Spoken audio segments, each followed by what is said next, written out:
Don Villeneuve is served by the court marshals. And Donville then, in 2011, now remember he knows the service is coming because the action has been started in the international courts and it's getting hot out there, so he knows he can't escape it.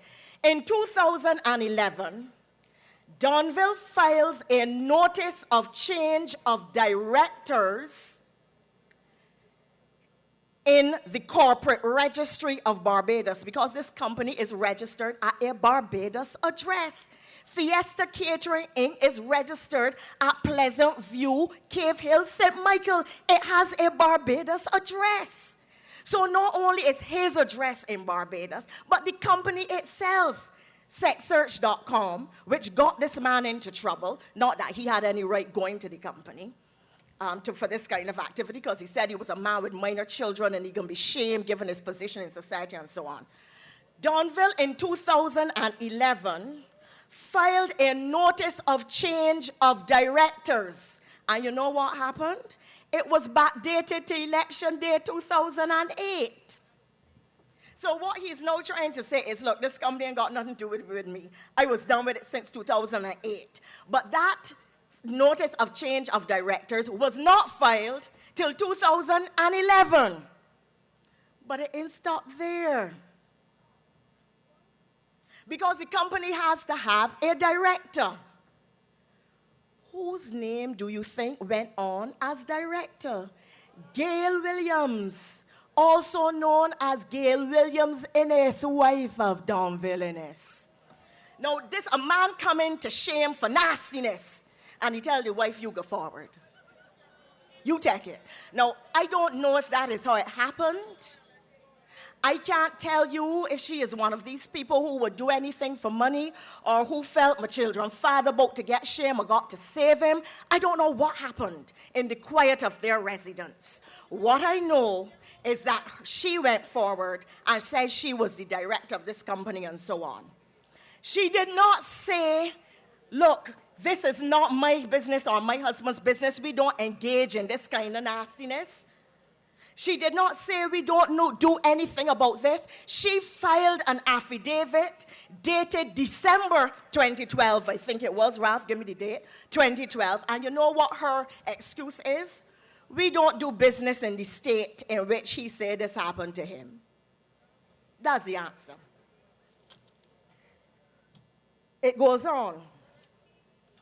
And I want to make the point that it is all available except for the court documents on Barbados Underground, which is one of the Barbadian blogs. They have the service, they have the affidavit that she filed, they have the documents. Go and read it for yourself. I'm not making it up. I brought the court documents tonight.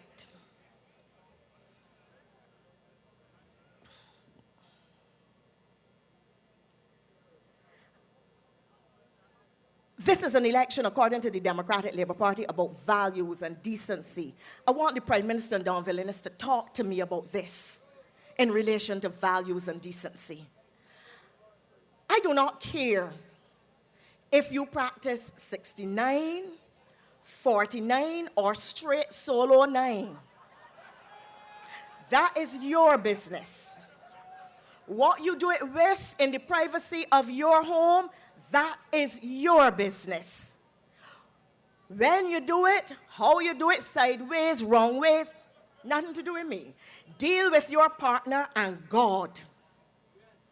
But when you are a minister of the crown, when people are supposed to stand up and call you honorable minister, and you dishonoring your name, and dishonoring Barbados' name, that's another matter. How he decides to earn money is a matter for him. My father's 89 years old, he is still working. That is the tradition I have come out of. Work hard, and that's how you make your daily bread. That's what we in this constituency know, all of us who go to church in this constituency, all of us who say we are Christian and God-fearing. Is this the kind of example we want? Is this the kind of individual who should be representing us in Parliament? Is this the kind of individual who should be holding public office in Barbados?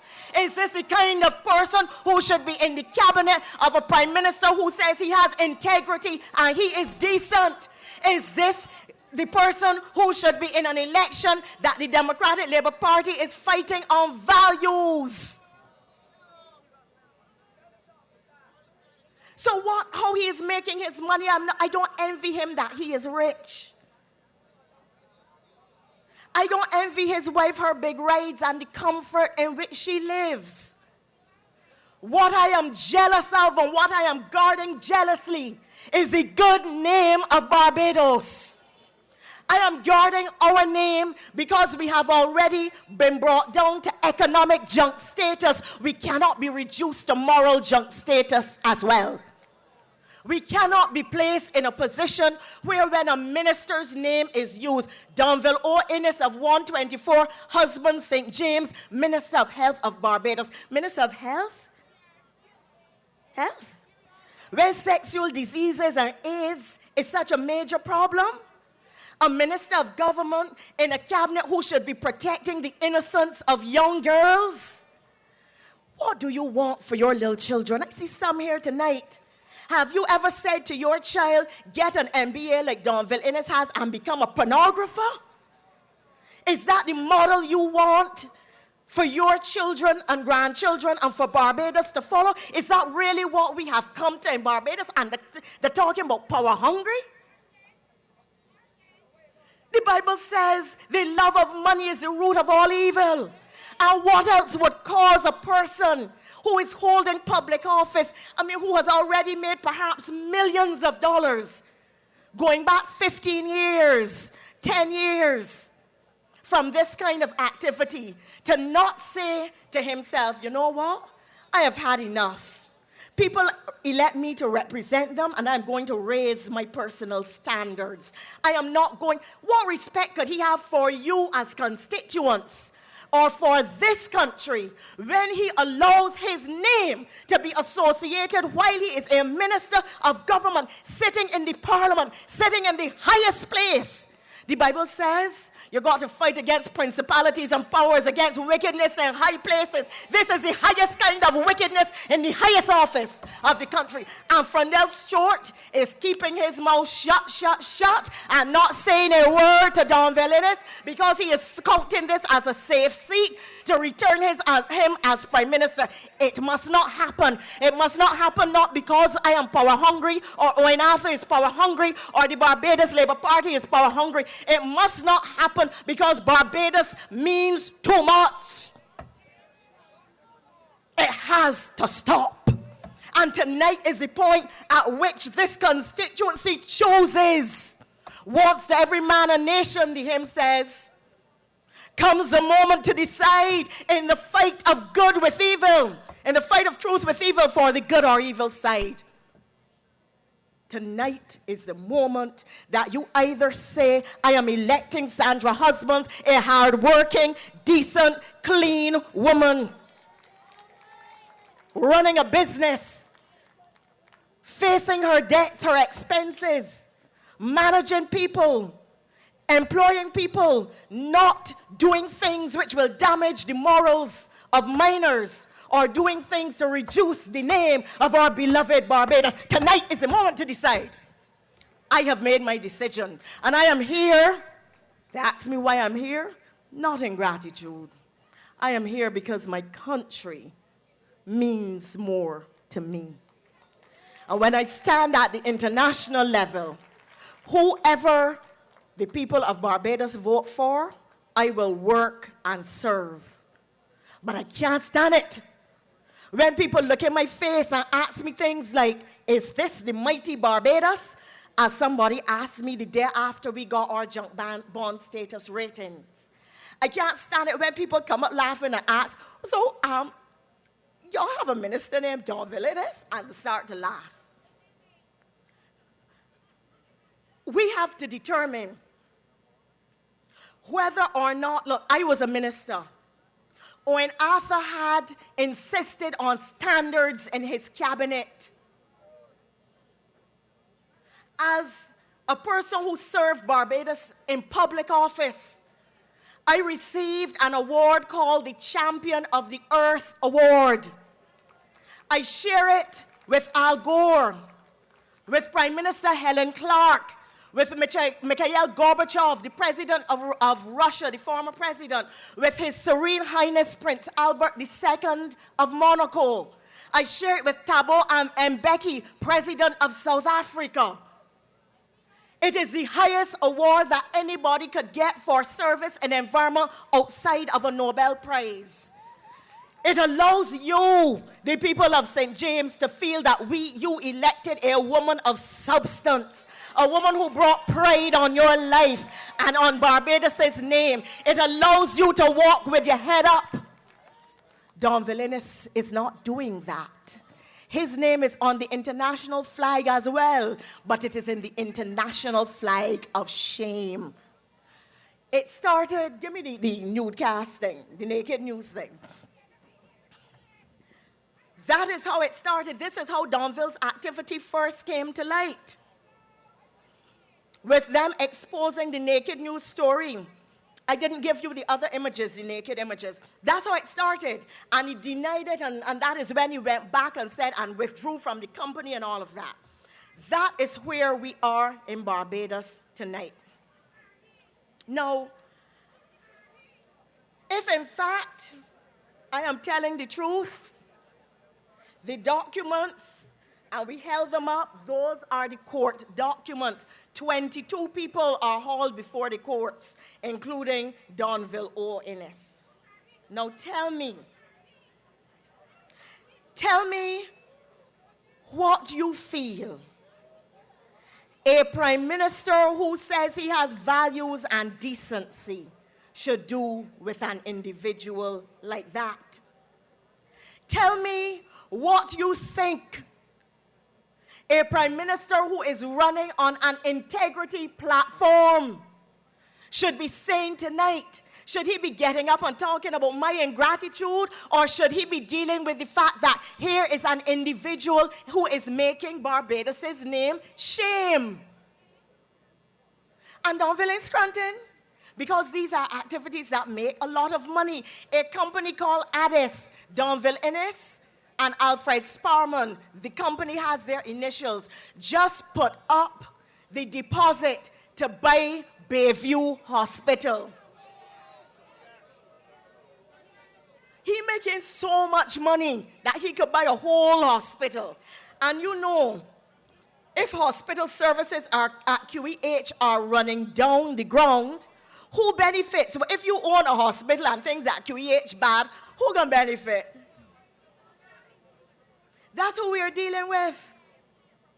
He also has other cases to do with domain name infringement and all kinds of things, but I ain't tying up your head with all that information tonight. So that is a second set of cases in the international courts that Donville O. Innes, formerly of Bayfield St. Philip, now of 124 Husbands St. James, is associated with. He has to answer the things. But as I said, he pushed forward the wife. Now, I don't know what prompted her. I don't care. And understand this. The issue is not whether or not the man who sued him won the case. The issue is not whether or not the case started 5 years ago, 2 years ago. None of that is the issue. There is one issue here. Can and should a person seeking public office in Barbados be allowed to remain in office if their principal source of income or a considerable part of their income comes from pornographic activities? Because remember, the wife's affidavit does not say this is not what we do. It simply says we are trying to close down this business and transfer it to somebody else.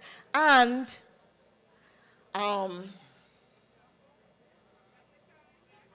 we are trying to close down this business, and we do not carry on business in that state. How many more minors have been corrupted?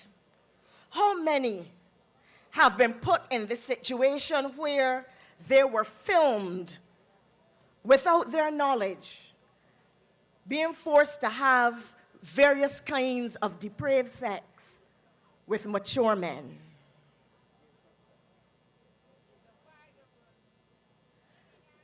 It could be your child or your grandchild, because our young people are on the internet all the time, and people will trap them.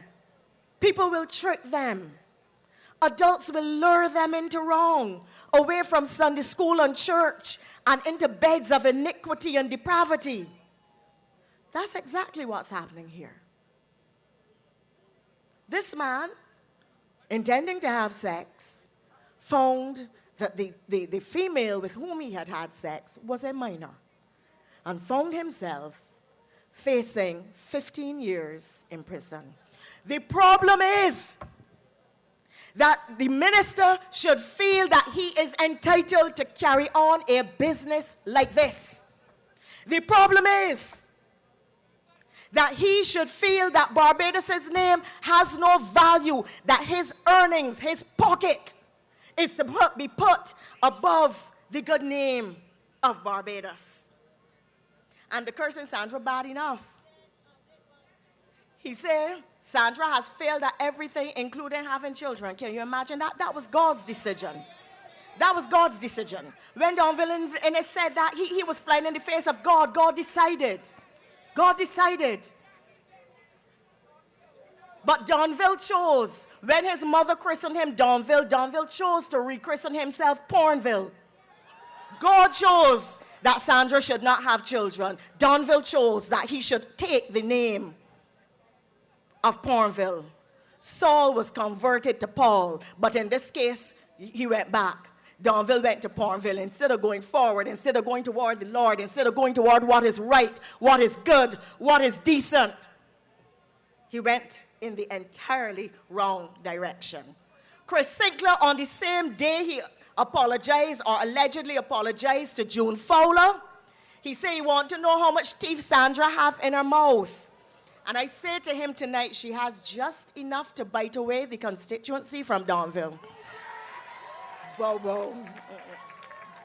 Yep.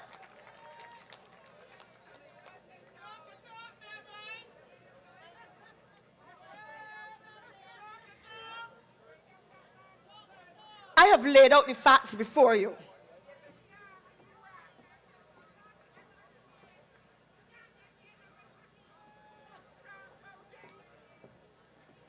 This is the document showing that Donville Innes is director of the company. These are all of the people who were before the courts along with him. Right? It's all here. All of the sordid details. I did not make it up. I didn't make it so. I would wish, honest to God, I would wish that it were not so. I would wish that I did not have to be here tonight dealing with this matter. I would wish that the person who had succeeded me in Parliament was a person whom I could respect, because he's also my MP. But no, MP stands for my pornographer. That's where we are. That's where we are. And all of you who are going in church in this Lenten season, all of you who say you are people of God, all of you who say this is a God-fearing nation, this is the moment. This is the moment to decide. It is not later. Tonight is the night that you make a decision. It is all here, all 34 pages, 21 pages. Not rawnewteens.com. All of them, they're all here, all the names, the crude language that they use for the advertisements, the fact that they have an ordinary level of membership, silver level membership, gold membership. And the more you pay, the more nastiness you see. And this is what Fiesta International is cooking up. This is how Barbados' name is being sullied. I mean, I really wish I could read some of this for you on the platform. I can't. I really can't. The language is so, I mean, I'm a mature woman, and when I read it, I cringe that a minister of government would be engaging in this. These are the businesses that are carried on. I am making it up. Read it in Barbados, and he has not. And you know what is an indication that it's a truth? You can sue people in this country for libel. There are laws. It has been in Barbados underground now for weeks. You know, Danville won't answer at all. Why? Because what the people published was the truth.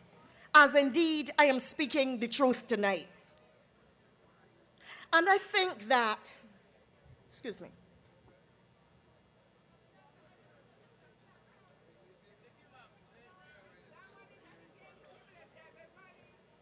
The old lady here saying the money giving the people is devil money. If you get piece of change, hold it, pray over it, and spend it. Hold it, pray over it, and spend it. Because you have to buy your goods and different things. It is money. Hold it, pray over it, and spend it. But remember its source. Remember it could have been your child. Remember it could have been your grandchild. And ask yourself if you are prepared to walk to a polling station and put your ex next to Don Villainous' name. On the 21st at 6 o'clock, when the polls open, I will be there to vote for Sandra, I tell you.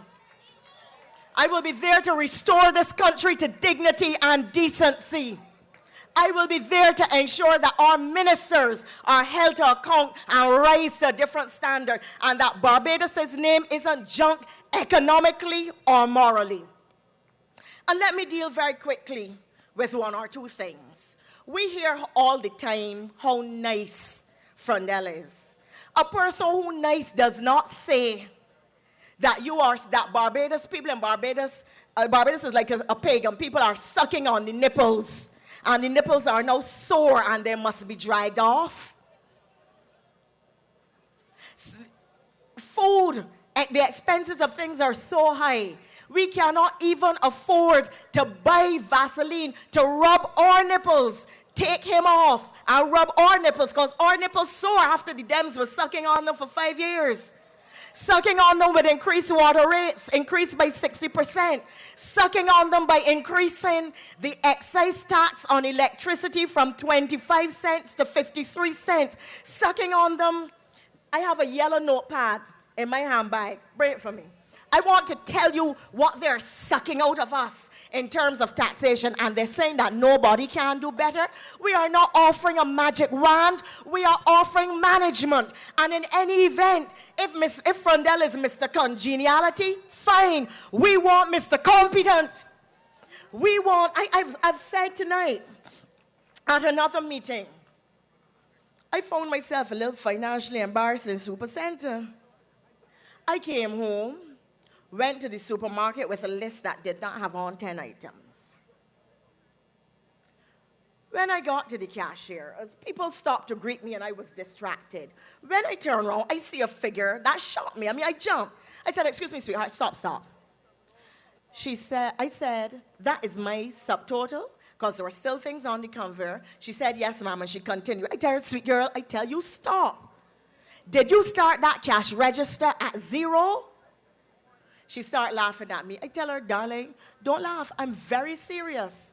When the total came, I did not have enough Barbados cash to pay for the the 3 mini plastic bags of things. I expressed shock. People in the line started saying, "Miss Thompson, you don't know how hard it does be facing the light bill and the water bill and the debt collector. You don't know how hard it is. Things out here are so expensive." And this is a government that came to office saying that they are going to reduce the cost of living. They are not dealing with it during this campaign at all. It is as if the cost of living as an issue has disappeared. And this is why they are telling you that this election is not about the economy. And if you want money, go to drug dealers, because they are not capable of dealing with the economic issues. So while Barbados is suffering, they walk about night by night, cursing who is bald-poot cat and who got enough teeth and who ungrateful and who is a horrible person, and not dealing with the bread and butter issues like your electricity and your telephone and your water, and the fact that we are junk bond status and that the Prime Minister issued no statement at all on that, and that his Minister of Finance say, wait, what happened when nobody ain't dead? And the economic, in January, in the first quarter of 2008, the Barbados economy was given an A rating by the international rating agencies. Those people who work at the nation can go back and check for themselves. And the comment at that time,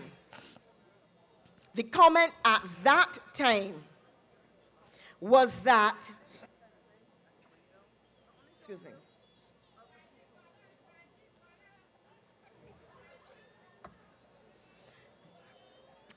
I'm not going to repeat that one. Everything has gone up.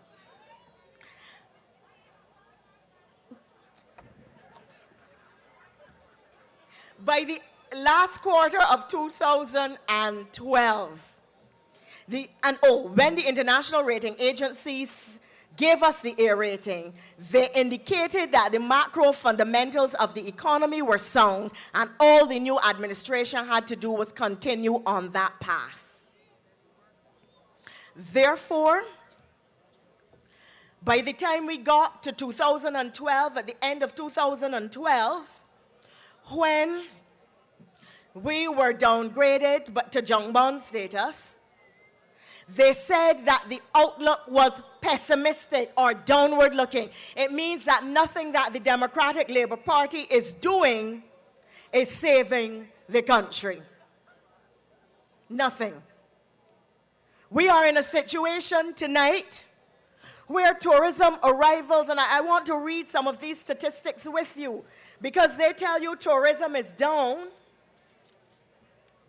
because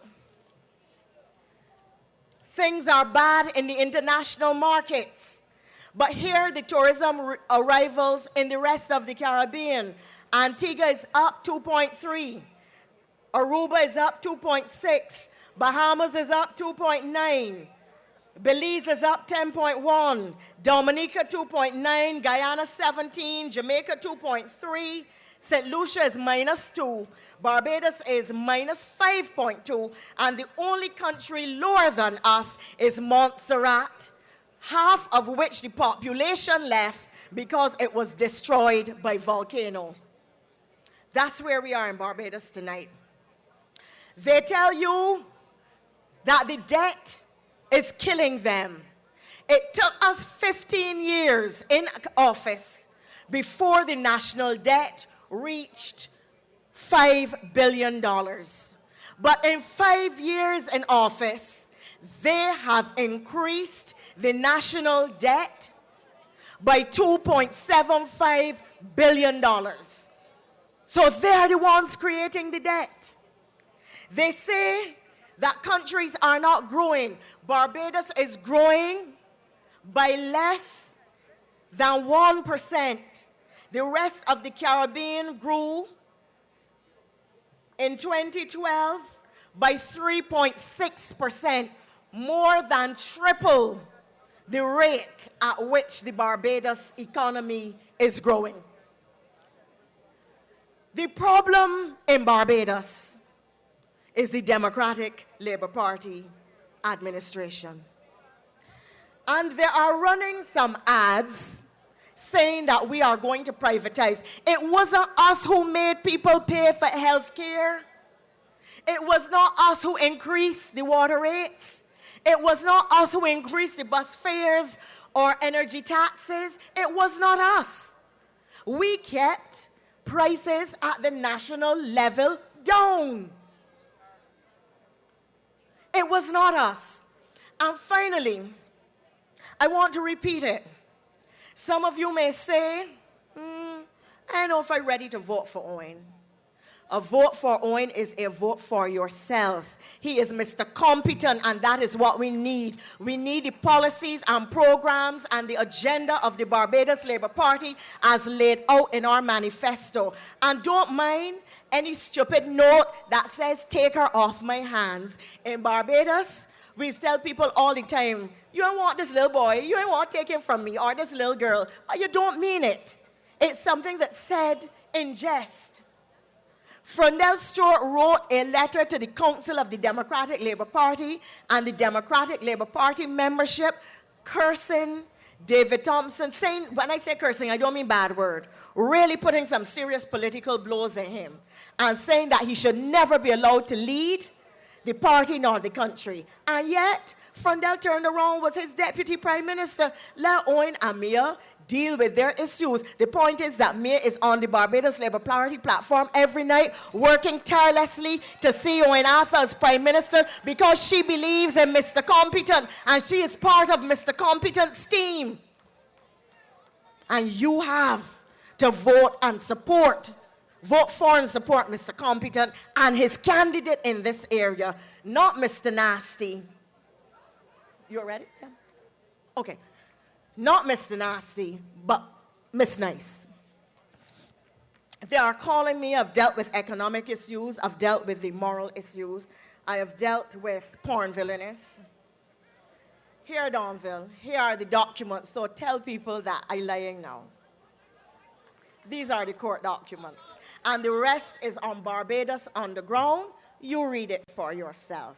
All laid in the courts of the United States. The full case here with all of the sordid details. And as I said, it is not whether the case was won or lost. It is the fact that he would have the nasty, unmitigated gall holding high public office in this country to have businesses which carry on this activity and bring the name of Barbados into disrepute at the international level. Donville Innes has to go. Has to go. Not if we are serious about being a decent country, God-fearing, and don't want to be cursed as a people. Not if we are serious. I've commended Sandra. I have commended the Barbados Labour Party. I have thanked you for your kindness and graciousness to me, which has allowed me to serve at the highest level internationally. I've explained to you that I am here because I am putting self before country. And in this Lenten season, I want to ask you, when you go home, and on the morning of the 21st of February, to walk with these words in your hearts and in your minds. Finally, brethren, whatsoever things are true, whatsoever things are honorable, whatsoever things are just, whatsoever things are pure, whatsoever things are lovely, whatsoever things are of good report, if there be any virtue, and if there be any praise, think on these things. Do these things, and the God of peace will be with you. I have come to Barbados, moved by what I see happening to my country economically and morally by a government that wears a coat pretending it has integrity and decency. I have come at risk to myself to urge you to vote for the Barbados Labour Party and to restore Barbados's name internationally in the name of God. And I am asking the media. I said earlier that there are people from the mainstream media who live here in this constituency. The mainstream media has a responsibility to the country. And all I am asking is that you take your responsibility seriously. Ladies and gentlemen, good night. God bless you. Give Sandra husbands your vote. Let Donville go and engage in whatever business he wants to, but let him not do it at the expense of the people of this constituency and at the expense of the name of Barbados. May God be with you. We want new government.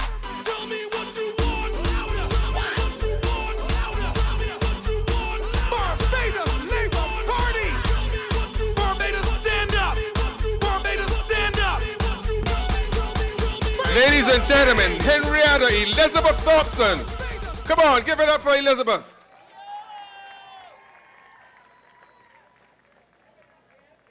You can also visit firefrondel.com/Donville Facts. There you'll find all the documentation that Liz refers to.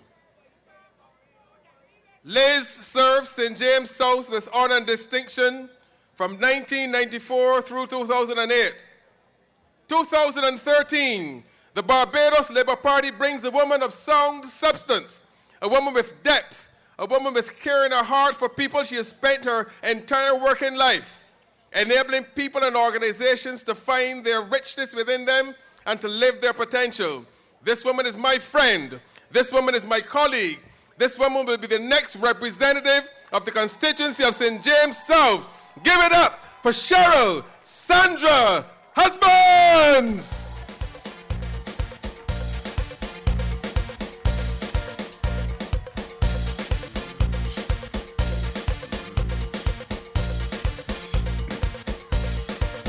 The people beg for change. The last election, the Dems fooled them. They had the solution for the problems facing we all over this country. But their whole policy was torment and misery. So where you red? Where you red? Where you red?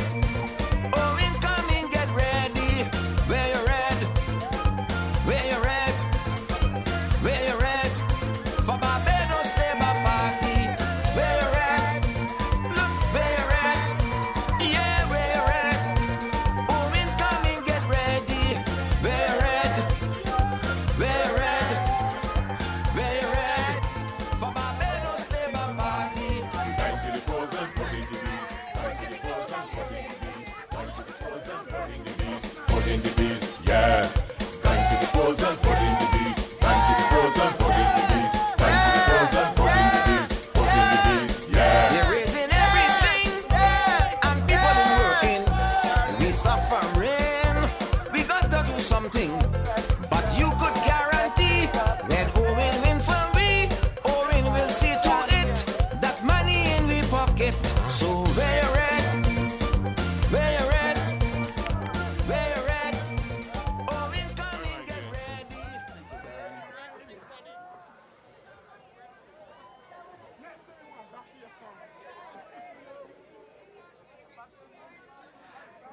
Good night, St. James South. Good night, Barbados Labour Party.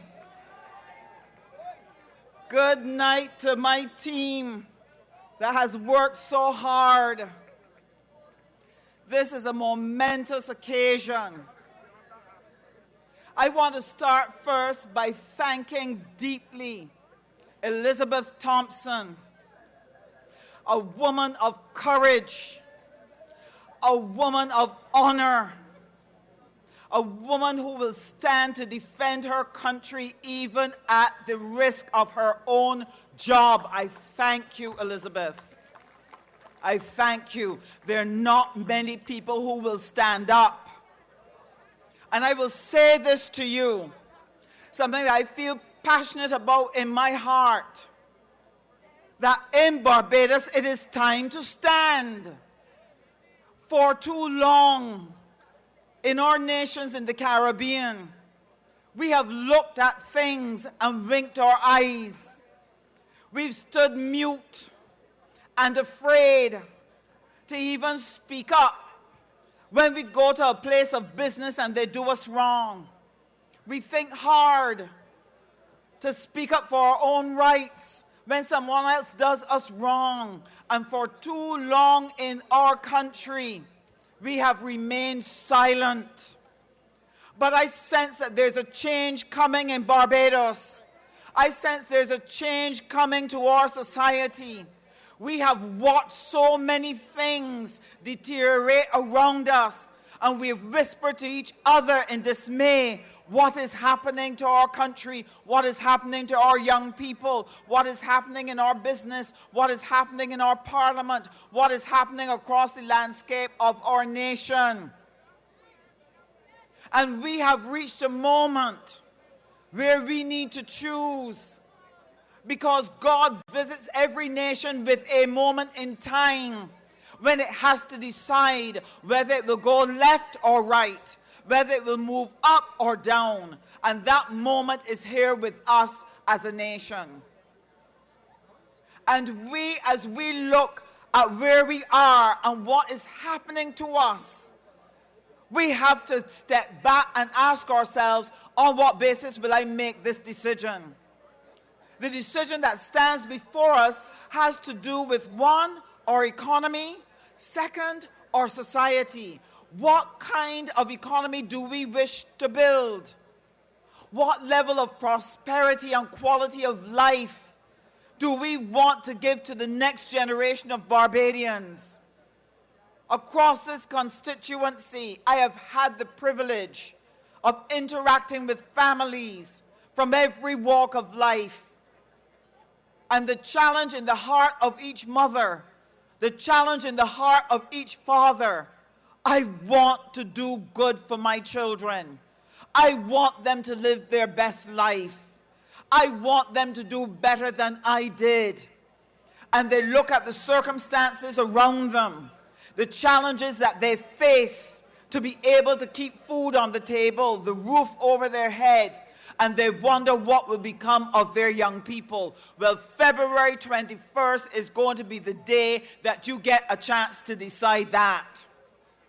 That when you seek to make a decision about who to vote for, that you have to ask yourself the question, who will do good by you?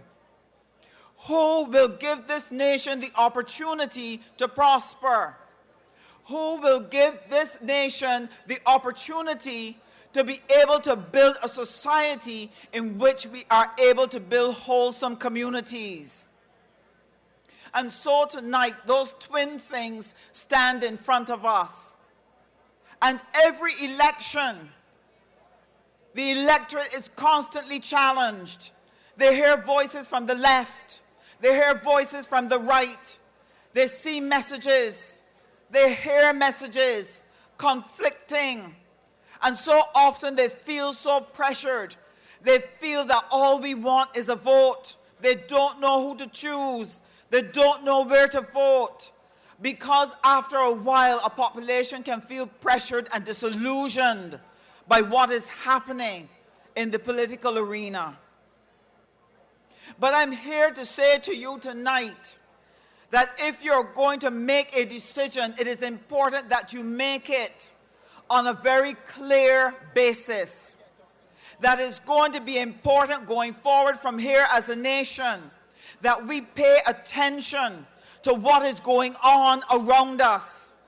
That after an election, we don't shut our eyes and ears and hearts and go back to sleep and give it over to the politicians and hope that they will do well by us, and then we will consider the question 5 years later. That has to stop. As the electorate, we have to start to pay attention to what is happening every day, what is happening around us, so that we're keeping abreast of the facts and the issues. And what are some of the things that have been presented to us that has caused confusion? As I canvass around the constituency, various constituents raise different issues to me that confuse them about their choice. They say to me, I hear you.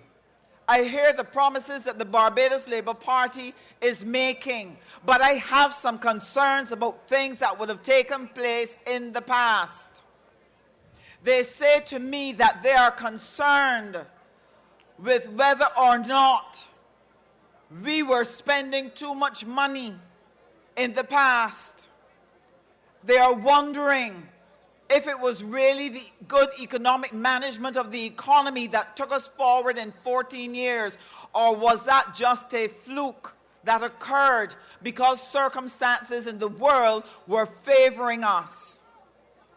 They're asking us, how can you give away all of those things in taxes when government is in need of money? They're asking, if we spend all that money, are we going to jeopardize the foreign reserves? And what I hear coming from St. James South and from the Barbadian public is, we want the truth. We don't want pie in the sky. That is what we went after last election. We listened to everything that was told to us, every promise that sounded good. We seized it without thinking, is it possible? And the Barbadian public is saying, I do not want to be fooled again. And that is right. That is good. Because this is part of the maturing process as we begin to engage seriously in what is best for my life. I recognize that I have to find the truth and make decisions based on that truth. So I want to address a couple of things tonight. And I want to share with you what are my plans for St. James South. One of the things that you will constantly hear the Dems tell you is that when times were good, we had a lot of money and we spent it badly. And therefore, on that basis, you should not take us back into your confidence, because you should vote for them simply because they've had a hard time, did not have it as good as we had, and therefore they should be given a chance. But let me give you some facts tonight that you can appreciate what took place in the 14 years and what has taken place in the last 5. When the Barbados Labour Party took office back in 1994, our economy was just $4.5 billion. Government revenues were just $900 million. And we were faced with a situation not only of high unemployment, we had very little in terms of our foreign reserves, businesses were closed, and we were in a tailspin in this economy. When Owen Arthur and the Barbados Labour Party took over, we put in a stimulus package. We started to rebalance the economy, and we started to grow the revenues. And it took time to come out of this. If you listen to the Dems, you would think that the moment we stepped in 1994, that the coffers were full of money and that the economy was all good again and that we had these high revenues for 14 years. Not so. We started at 900 million. And our revenues continued to rise in 2003, in 2006, until government revenues were able to rise to the point of 2.8 billion. But how did that happen? The only way you can grow government revenues is by growing your economy, making it bigger. And so that is what we did. So that by 2007, the Barbados economy in 1994, starting at 4.5 billion, was able to grow to $9 billion. We literally doubled the size of our economy in 14 years. Now, people want to attribute that the international situation favored it. But I am putting it to you that if it was the international situation that raised Barbados from where it was and literally doubled its size, then it means that every other country across the world should have been able to do the same. But that was not the case. Why was Barbados able to double its size while many other countries in similar circumstances were unable to emulate our performance? The difference was in good economic management. When times are good, when times are bad, you need good economic management. And that is what we got for 14 years. And Barbadians started to live their best life. Families that could never contemplate traveling every year could now travel every year. Families that could not contemplate owning their own homes were able to start and get their own homes. Families that could not contemplate starting their dream business were able to go and get loans and get started because we created the environment that allowed people to dream and to live their best life. And I'm saying to you tonight, give us the opportunity to do it again. If we did it 14 years ago, we can do it again in 2013.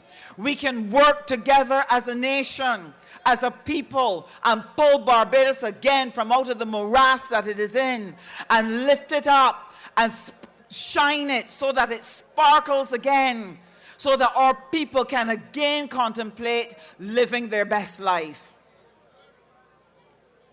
The second thing that I want to share with you, people say to us, but how can you promise all of these things? How can you afford it? And you had the opportunity to hear Clyde Maskell earlier explaining to you what would have gone on in the economy and what it is we are planning to do and why. Some of you may have come late, but let me share with you why it is necessary that the first order of business in Barbados has to be the lowering of the level of taxes in this country. Many of you from time to time would have a cut or an injury, and you go to a doctor to get it bandaged.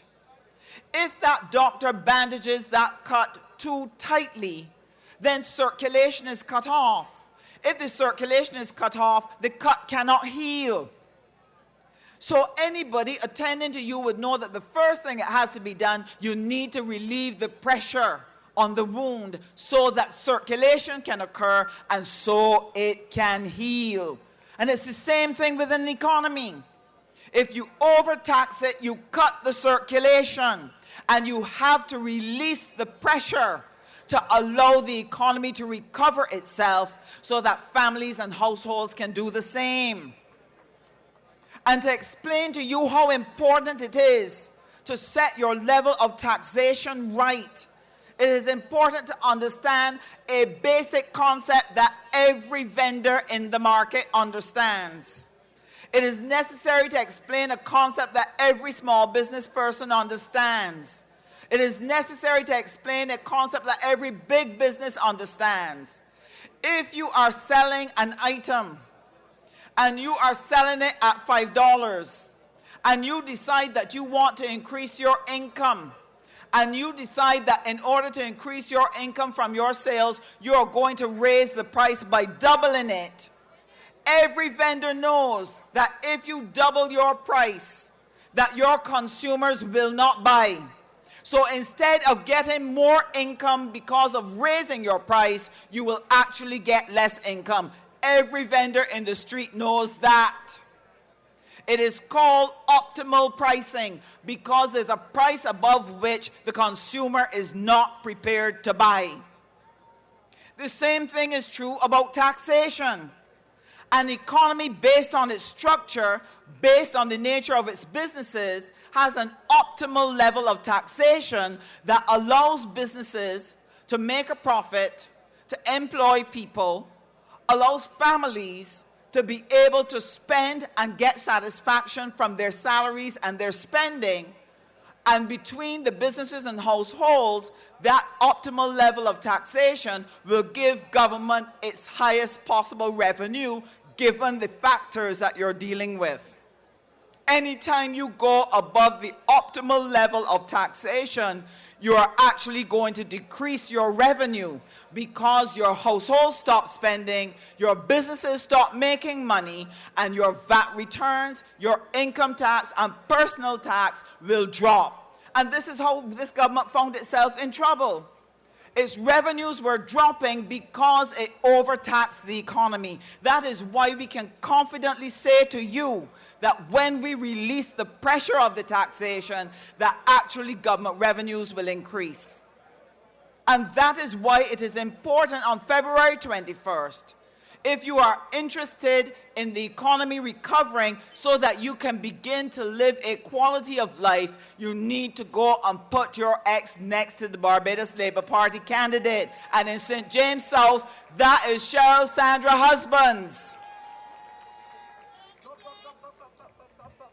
important.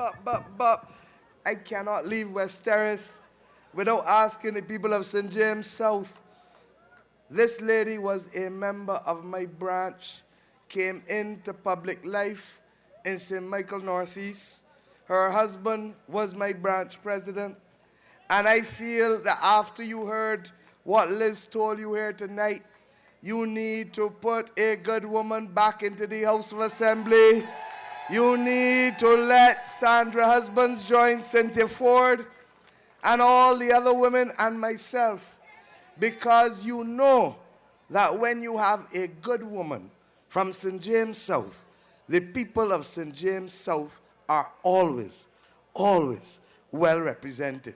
So I ask you tonight, all who want Sandra to come and join me going up the steps of Parliament, all who are ready to come out and vote early for Sandra Husbands, all who know that Sandra Husbands will not bring shame on the people of St. James South, let me hear your voice. Good night. Give me Sandra Husbands. Give me that vote. I have to go to Hill Road. I have to go to Greens. I have to go to Kingsland. I've been to Britain's Hill. I've been to London Bourne. I've been to Grisette's. I've been to Skeets Road. But I could not. I had to walk 10 minutes to get to this meeting just now. And that's why Sandra went on. So, pardon my manners. Okay. Thank you and good night. God bless. Thank you. Thank you, Mia. God bless you on your travel and your journey.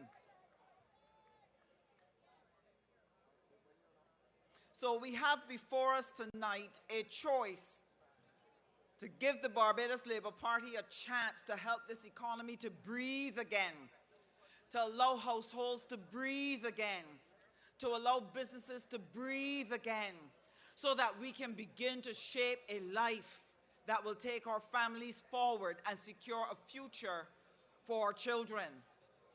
Another myth that the Dems have been bringing to try to denigrate the plans and programs that we are going to put before you is the whole issue that if you allow too much spending, we will not have enough in terms of our foreign reserves to be able to keep the country safe.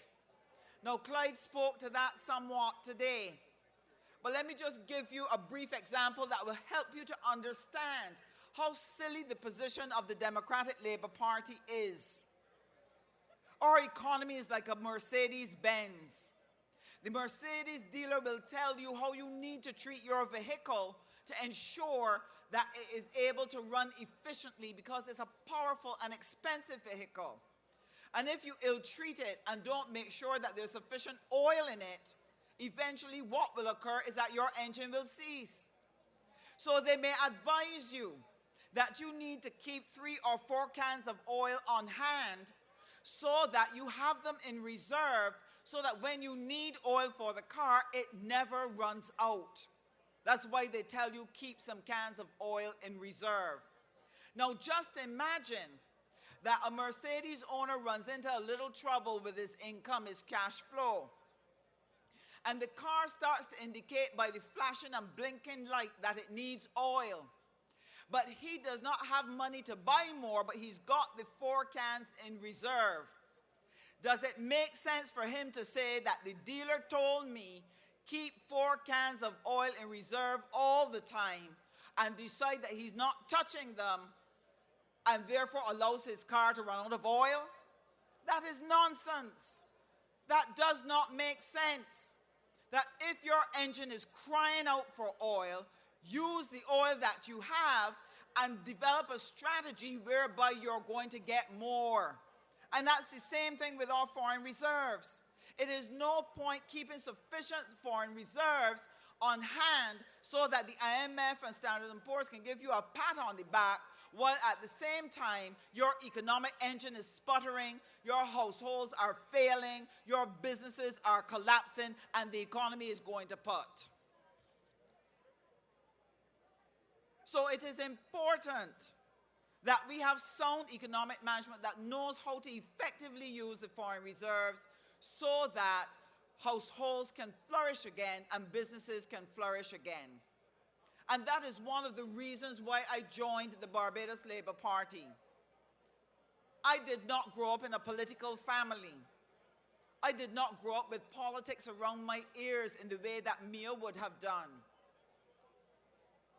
When I looked at the fact that I wanted to get involved in politics, I said to myself, Sandra, the best thing you can do for yourself is to examine both parties and see which one is the best one for Barbados. So I did my research.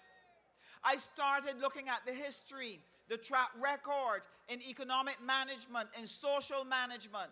And when you put down line for line the things that are done in the name of housing, of labor, of our economy, of our social services, in education, the Barbados Labour Party outperforms the Democratic Labour Party every single time. It simply outperforms.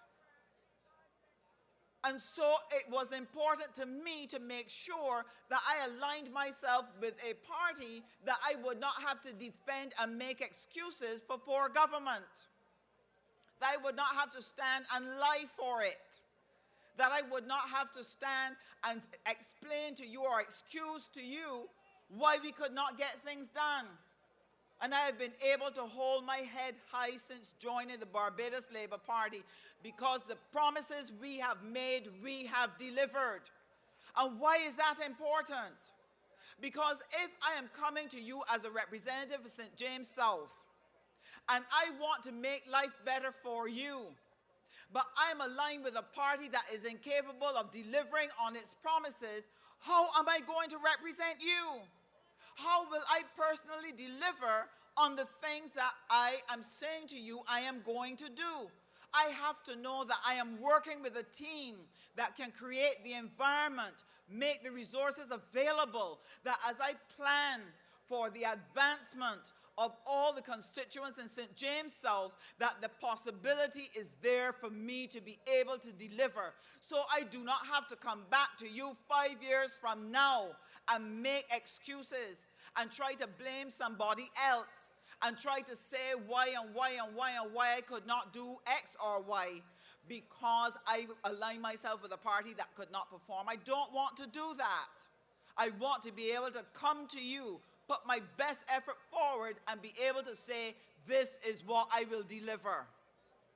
So what is it I want to be able to deliver for St. James South?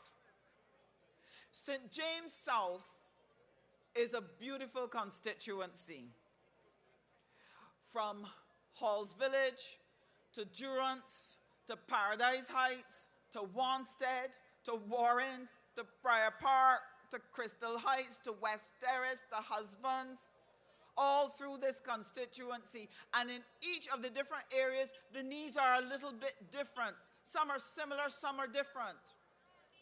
We have in St. James South an aging population. And one of the things I want to see for them is to enable them to connect via IT and to be able to use the technology and feel comfortable using technology to help them to continue to live independently in their homes. When senior citizens cannot send an email, cannot use Skype to talk to a granddaughter, don't know how to do online banking, don't know how to go and search for something on the web or to get help that they need, I feel it is important that for our senior citizens who are able, that we can make sure that they become IT literate enough that they can function independently using technology to help them to stay in their homes a little bit longer, stay connected to their families a little bit longer, talk to that granddaughter out in Brooklyn or in Canada or one that is in Japan. I want to be able to provide for the children in this constituency the opportunity to have free Wi-Fi, to be able to open nodes across the constituency where they will have access to the internet. Because while in our middle-class families, they can afford to purchase the internet service for their children, We have families in the working communities that cannot afford to do that. And that puts those children at a severe disadvantage because a lot of homework and homework assignments are based on access to that internet. And therefore, it is important to make sure that we make access to that Wi-Fi, free Wi-Fi, available to every single child in this constituency so that none of them will be held back because their family could not afford to pay for the internet month after month. The second thing I want to do for seniors, well, we have some seniors that are engaged and sprightly and in good health and have a lot to offer the community. I want to be able to harness that energy, that expertise, and take that energy and expertise and make it available. One of the sad things about Barbados, and it's only because change is taking place, things cannot always remain the same, is that a lot of our communities, a lot of people don't know each other like they did before. That people who grew up in one place for 20 and 30 years, you're born there, you went to school there, you grew up, you got married, you had your homes there, and you raised another family there. The families in that community know each other, and it's so much easier for community work to occur because families know each other. They've built bonds. But in St. James South, we have a lot of transplanted communities. People who did not grow up here. They were not born here. But because of upward mobility, they bought homes and apartments and came and established themselves and started a family here.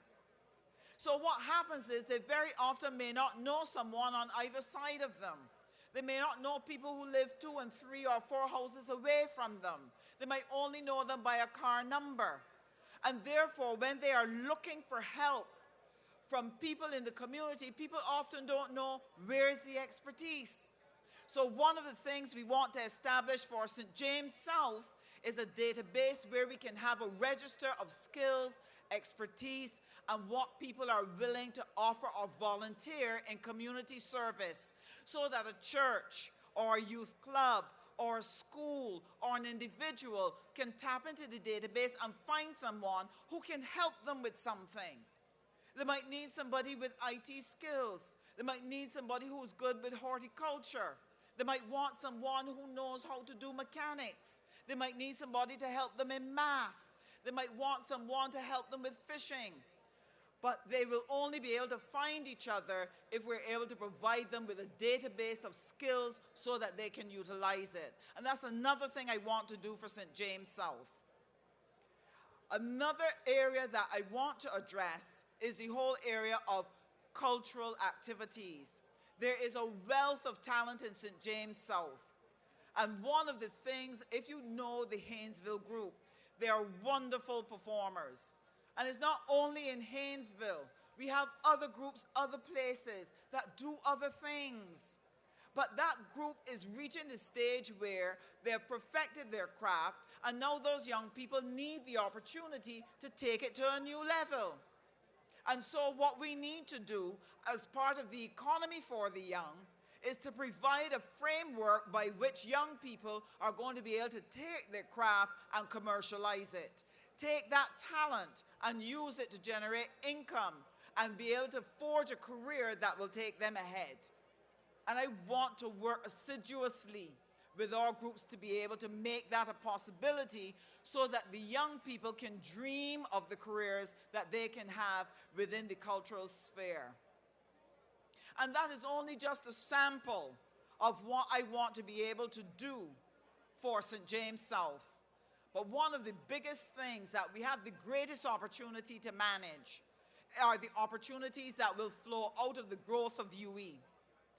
UE houses thousands of students who each spend between $2,000 to $3,000 a month, and it represents close to $300 million in the Barbadian economy. That money is there for spending. And if we can, in St. James South, identify a set of services and goods and products that the students would want or need, that we can use that as a catalyst for the development of small businesses, small entrepreneurs in the constituency, so that the opportunity for making money springs from out of the presence of UE. And already across West Terrace and Oxnard and Wanstead, a lot of that is happening. If you walk through here, you will see so many apartments, so many homes that are rented by students. But we need additional services. We need hair care services. There's one just down the road. We need a few more. You need a food delivery program. You need a pharmacy.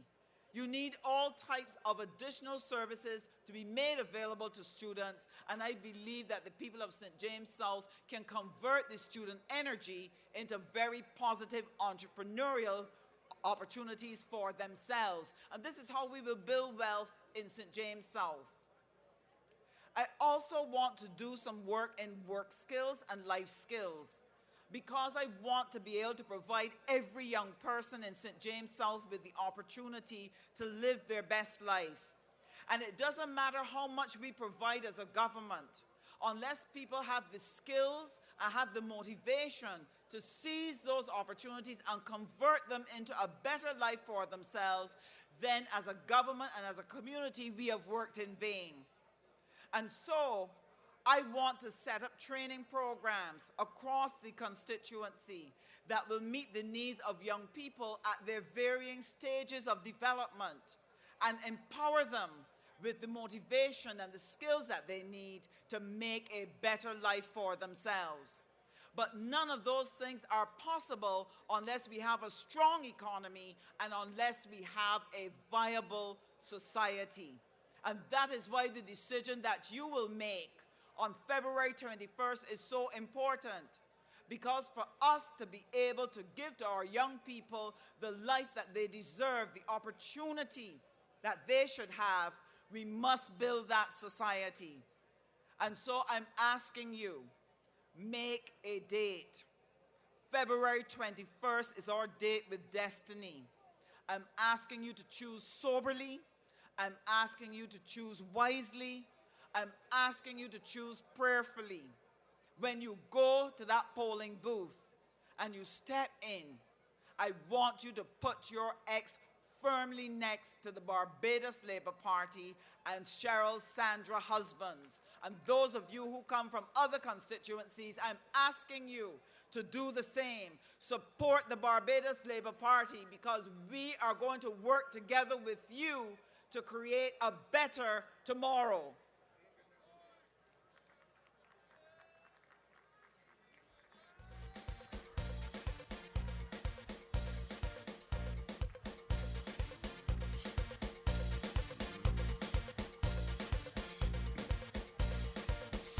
People beg for change.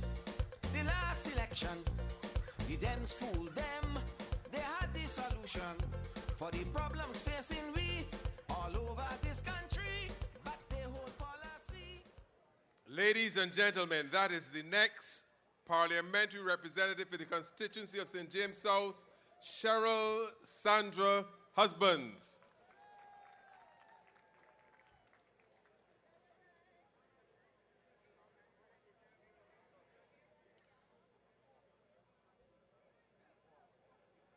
Fortunately for Barbados, and fortunately for the people of St. James South, this hard-working woman has spent the last 2.5 years having secured the nomination, walking the length and breadth of the constituency, meeting with and interacting with constituents. The constituents of St. James South have come to know her depth, her substance, her heart, and in spite of what Don Villinis, in spite of what Christopher Sinclair, in spite of what anybody in the Democratic Labour Party says, this woman is going to have the honor come the night of February 21st to be declared the representative for St. James South.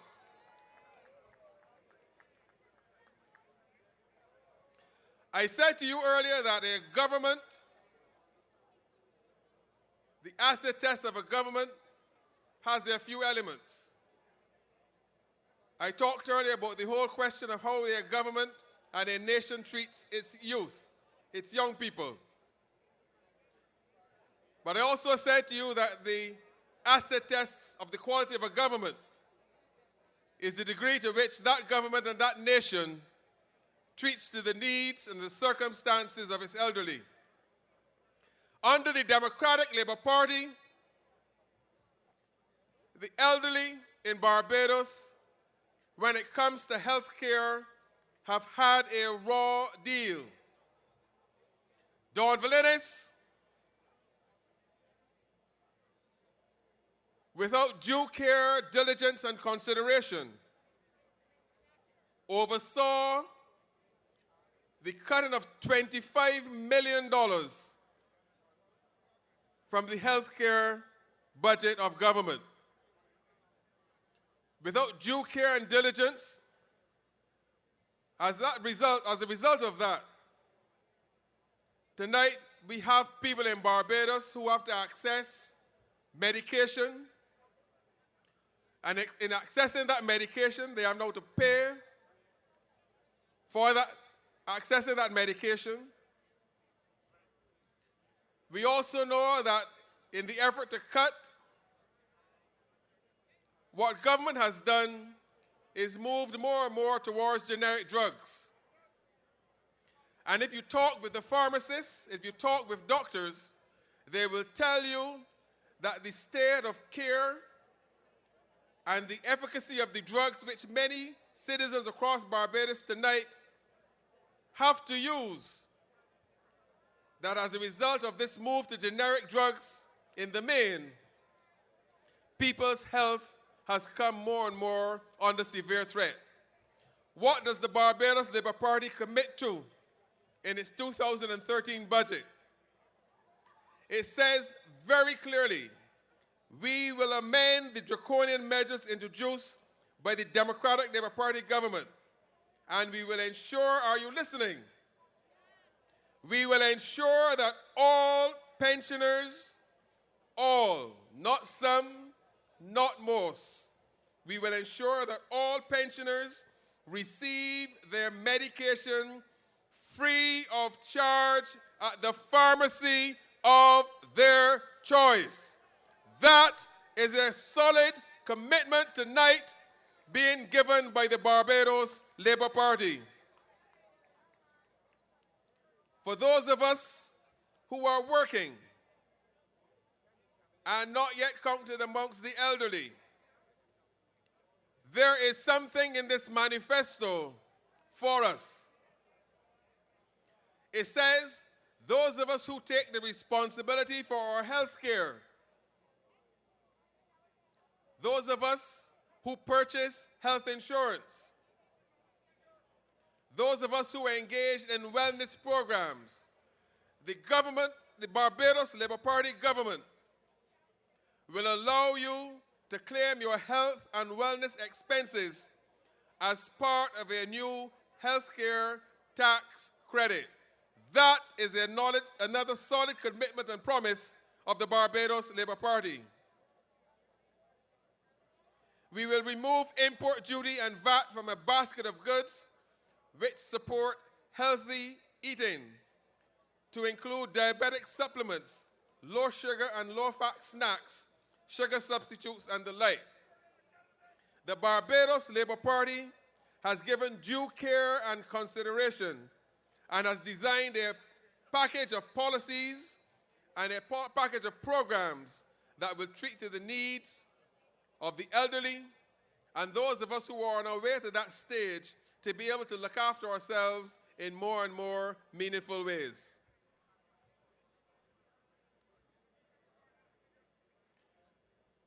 Another part of our policy and vision for Barbados is that we will provide a tax allowance to persons to offset the providing of care for their elderly and physically challenged relatives. What we are saying here in this provision is that for those of us who have to expend out of our monthly income, that government, a Barbados Labour Party government, will allow you to claim a part of that expenditure against your taxes. again, showing care for the elderly. We will expand the alternative care of the elderly program, which is a cost-effective way of providing care to the builders of our society. Ladies and gentlemen, it is time for me to leave. Your next speaker is here.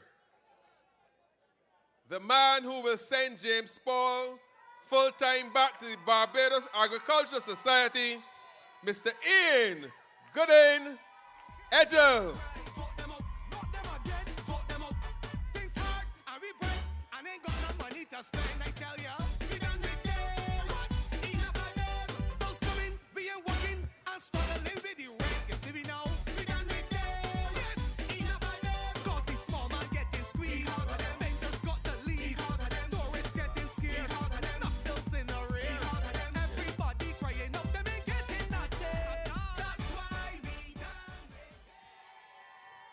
Good night, ladies and gentlemen.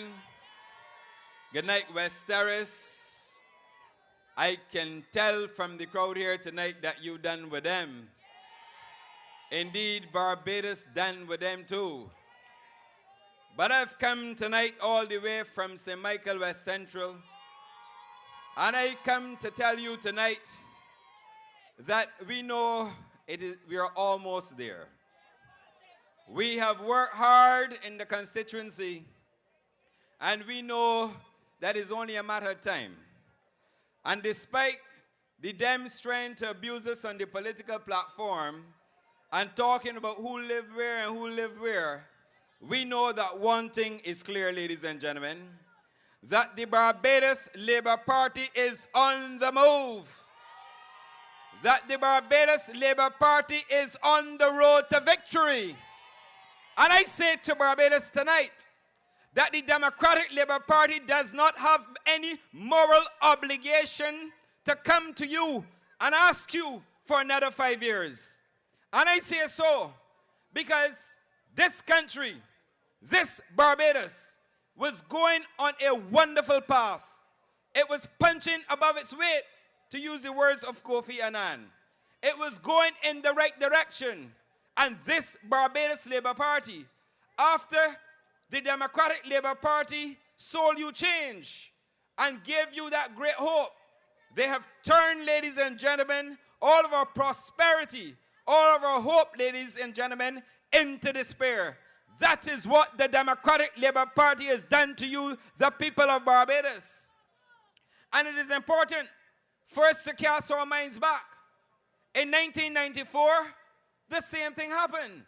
The Barbados Labour Party had to pick up an economy, struggling and struggling along, limping along, as it were, ladies and gentlemen, with unemployment at 24%. It took the Barbados Labour Party no end of time, ladies and gentlemen, to fix the unemployment situation. And we moved Barbados through a team of dedicated men and women in the Barbados Labour Party from an unemployment rate of 24% to 6% when we left office. Now, when you compare that record, and indeed it has been and it is the lowest record of unemployment in Barbados, in a post-independent Barbados. But when you compare the Democratic Labour Party record, what do you have? You have a situation where unemployment that we left at 6% has moved all the way to 13% and climbing, ladies and gentlemen. It is wrong. It is wrong that a party that went to work so hard and worked so hard on your behalf to move unemployment from 24 to 6%, how can the Democratic Labour Party come to you and justify another term when they double the unemployment rate that the Barbados Labour Party left? Shame on the Democratic Labour Party. They have no policies to generate any growth in Barbados. And I say it because we were a country accustomed to growth. We had Barbados on a growth path within the Barbados Labour Party. We knew what it was like to go to work and work hard, to put policies in place to make sure the economy expands. And you know that when the economy is growing, you know best. that when the economy grows, that you have employment opportunities, that you have opportunities for your children and your grandchildren. But this Democratic Labour Party came to office, stagnated growth through their policies, and what do we have tonight?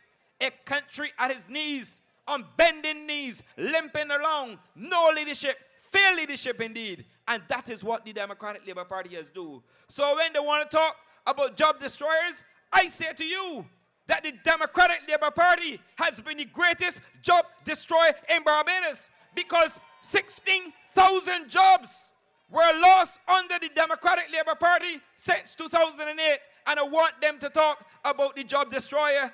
The biggest job destroyer in Barbados is the Democratic Labour Party. And we are going to deal with them. How can you explain it? I want Fernando Stewart to explain it.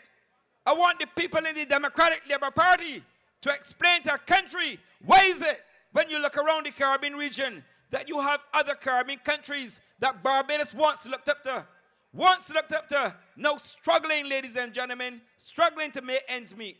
This country has not recorded any significant growth since the Democratic Labour Party came to office in 2008. Other Caribbean countries faced with the same global economic recession, those countries have been growing and their growth rates are on the move, ladies and gentlemen. So don't let the Democratic Labour Party try to hoodwink you and fool you into believing that because there's an international recession that we can't get things on the move. Wait, look at the statistics from the Caribbean Development Bank and you will see what is going on and why this country that once stood like a beacon out there is now limping along. And it pains me to stand before you and say to you that Barbados is limping along. But it is limping along because of the ineffective policies of the Democratic Labour Party. It is limping along because we have failed leadership. It is limping along, ladies and gentlemen, because there is no vision for a greater Barbados. We knew in the Barbados Labour Party, we too had crises, and we managed them. So much so that many of you would not have felt the pain. We understand how to manage. But this Democratic Labour Party that talks about growth and boasts about success, ladies and gentlemen, they cannot come to you and defend their record. And I say to you, we are on the move. And we have to examine their record and prosecute the Democratic Labour Party on the record. And we do so because look at the state of tourism. The Barbados Labour Party left tourism growing. People were busy at work. Taxi drivers were making money. People who worked in the sector had money in their pockets. Tonight, what do we have? Tourism failing under the leadership of the Democratic Labour Party. Tourism on its knees as well. And you have businesses collapsing in Barbados. We have tourism workers all across Barbados, but particularly within this area. And what is happening? They can't get a full work week. They now subject themselves to reduced work weeks, ladies and gentlemen. And you know what happens? When you have workers on short time, that means that the income, as you know, has been reduced. How can they feed their families in this very difficult environment? How can the taxi man that was used to maybe having 5 jobs a day now being reduced sometimes to maybe even 1 job a week, ladies and gentlemen? That is the extent of the problems that the Democratic Labour Party is taking this country to.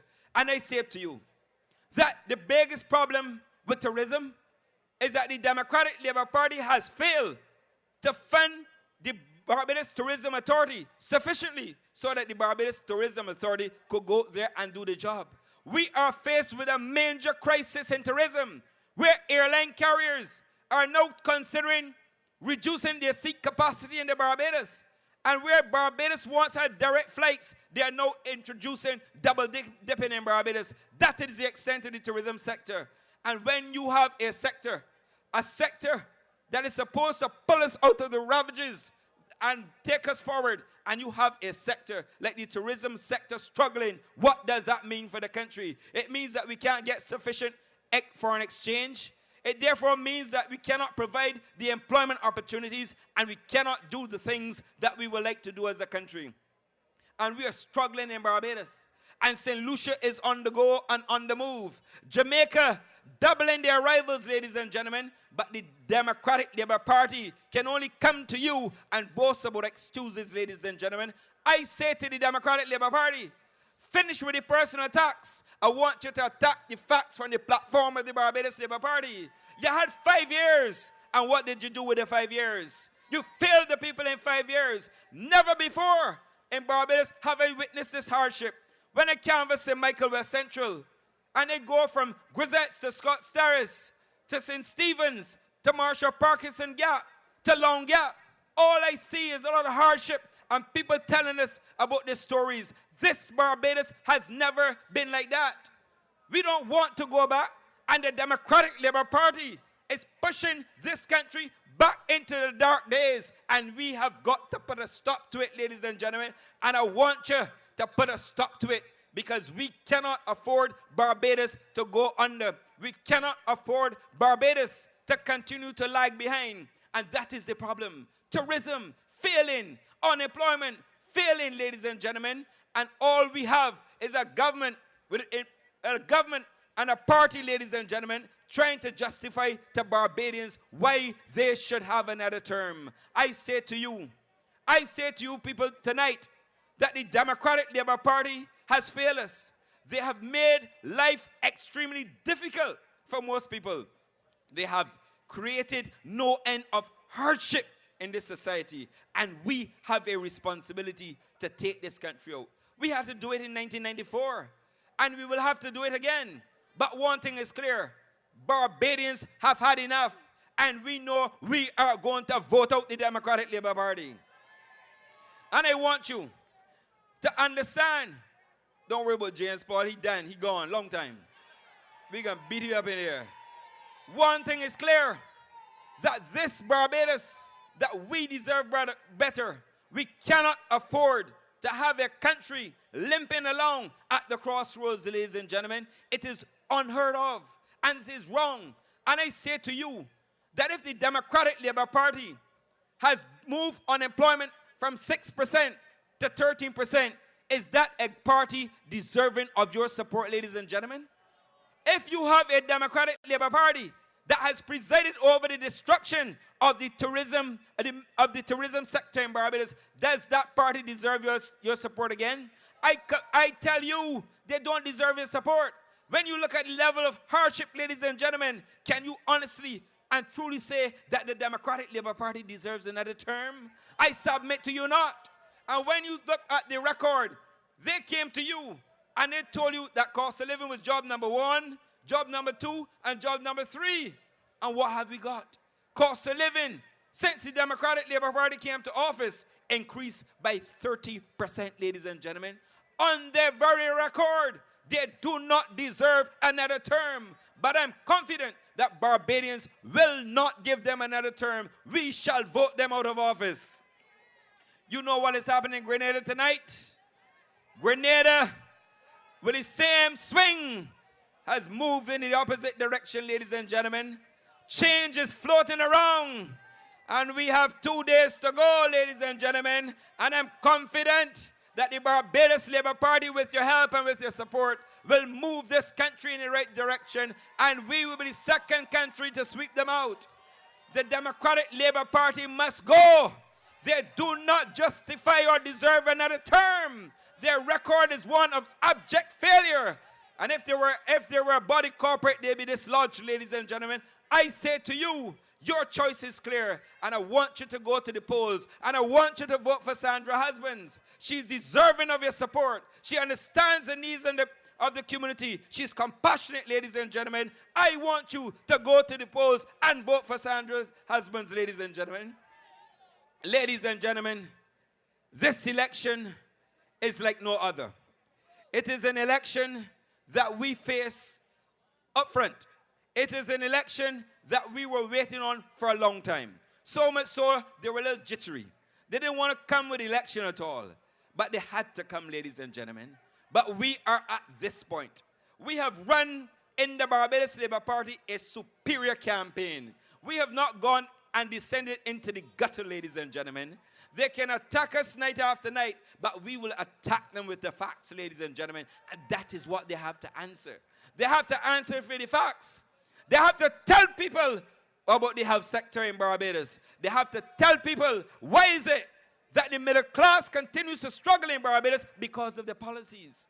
I want them to tell the people in West Terrace and surrounding areas why they didn't give back their non-taxable allowances. That is their responsibility, ladies and gentlemen. If you're going to manage a country, if you're going to run a country, you have to do it to the best of your ability. And the Democratic Labour Party, as a political institution, they have failed you. So we've had enough of them. Failed leadership and no end of hardship in this society. I say to you that you need to go to the polls and vote for restoration of hope in Barbados. You need to go to the polls, ladies and gentlemen, and vote for progress. You need to go and vote for a Barbados Labour Party team that will put tourism back on track. You need to go there and vote for the Barbados Labour Party because the Barbados Labour Party has made it clear that they are going to reduce the VAT on food, ladies and gentlemen, from 17.5% to 15%. That will help you to deal with the cost of living. But as a first step, ladies and gentlemen, I say to you, when you look at the record, it is clear. You don't expect the Democratic Labour Party to come and tell you anything else. All they can come and say to you on bending knees and ask you for another term. But do they deserve another term? They don't deserve another term. But we have to be clear in our minds and our thoughts, ladies and gentlemen. We have to say, enough of them, because this country can no longer afford it.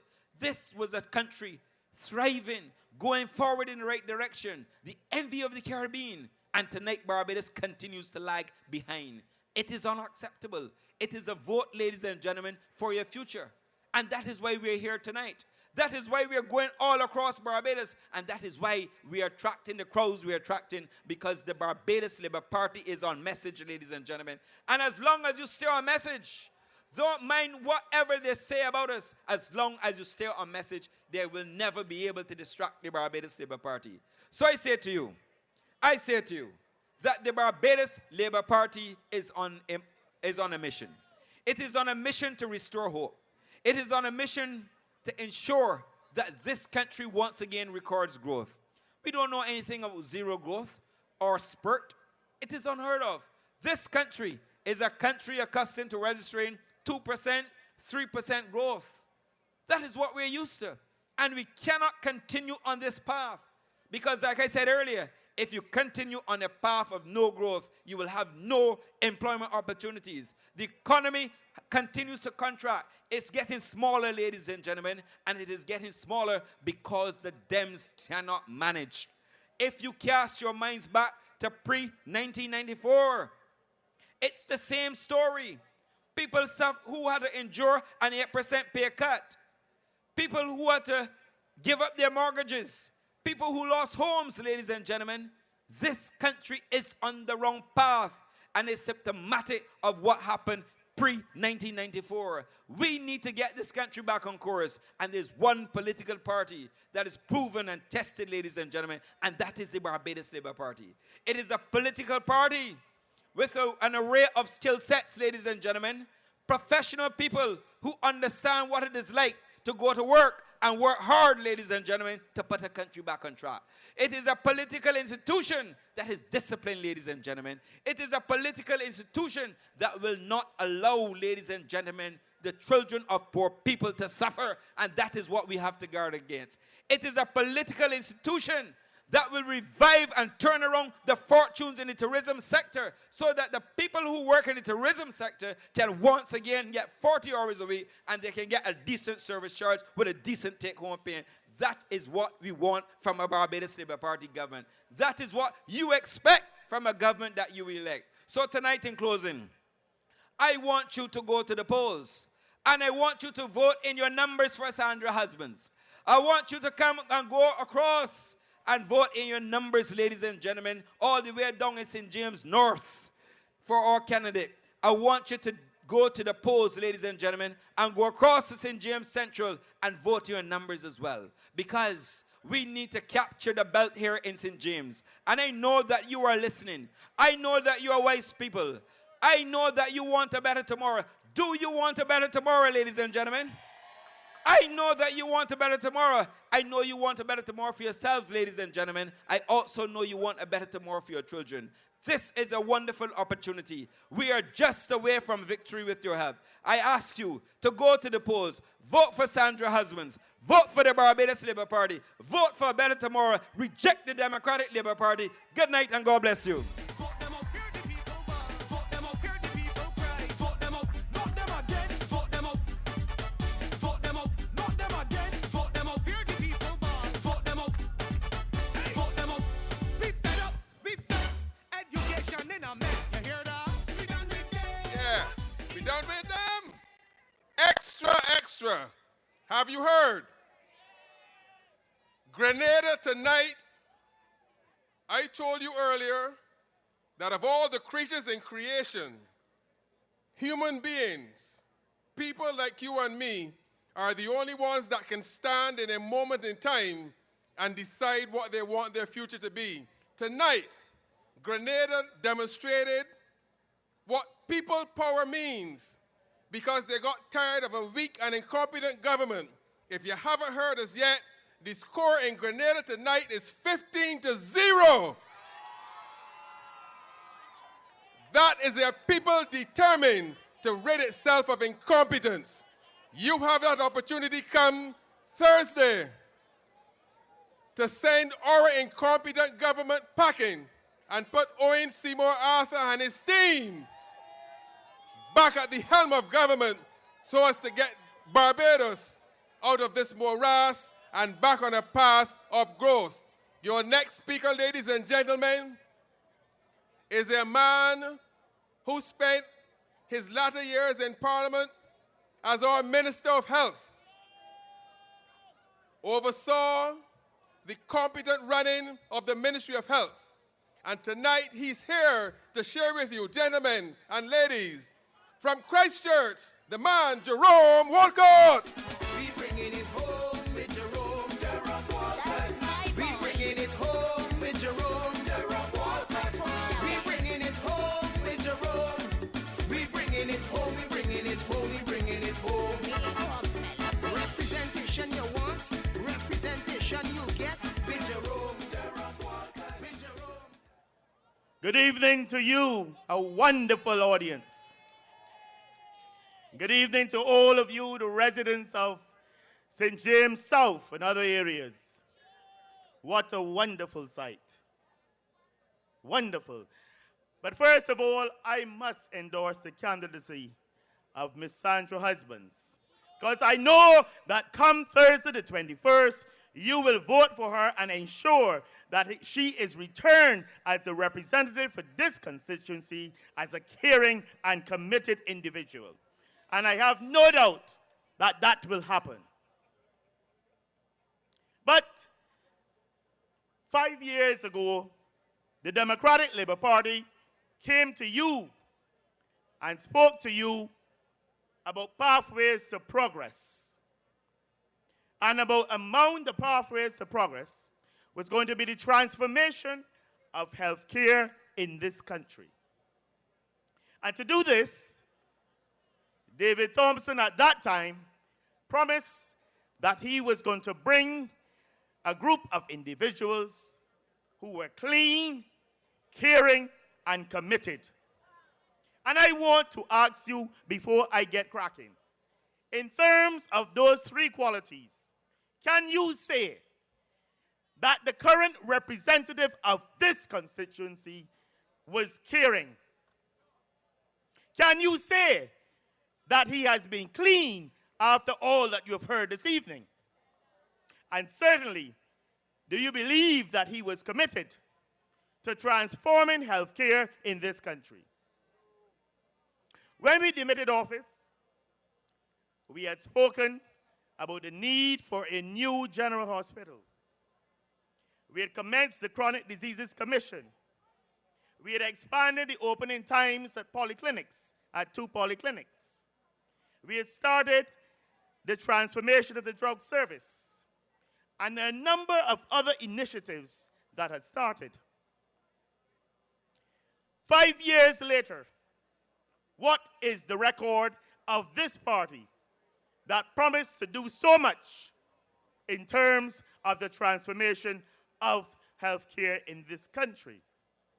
And now when it is time for the Minister of Health to report to you on his stewardship over the 5 years, all we can hear from him is abuse and speaking about individuals. And I heard he spoke last night about how much money I was making. What I want to tell him is that come Friday morning, the job that I was doing is available to him, provided he has the requisite qualifications, which I know he does not have. It has nothing to do with pornography. It has strictly to do with public health. And I have no apologies to make to Mr. Innes, if I can call him that. If I can call him that. Because he strides across this country and pushes his mouth in everything. Everything. Except what he should be concerned with. He is all for breathalyzer.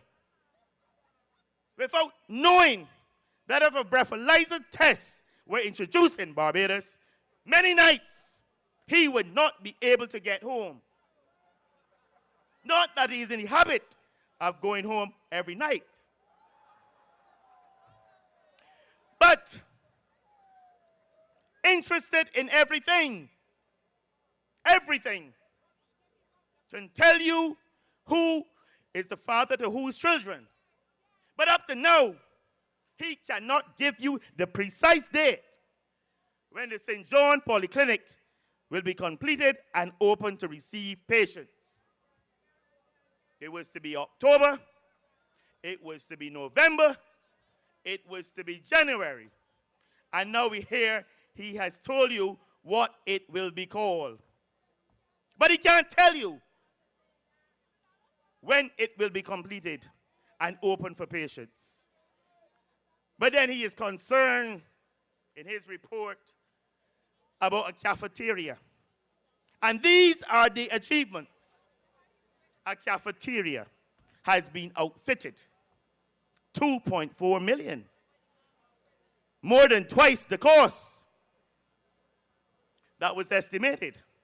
He can speak to you about windows being changed. And he can even tell you that they put in a fountain. But what is the reality?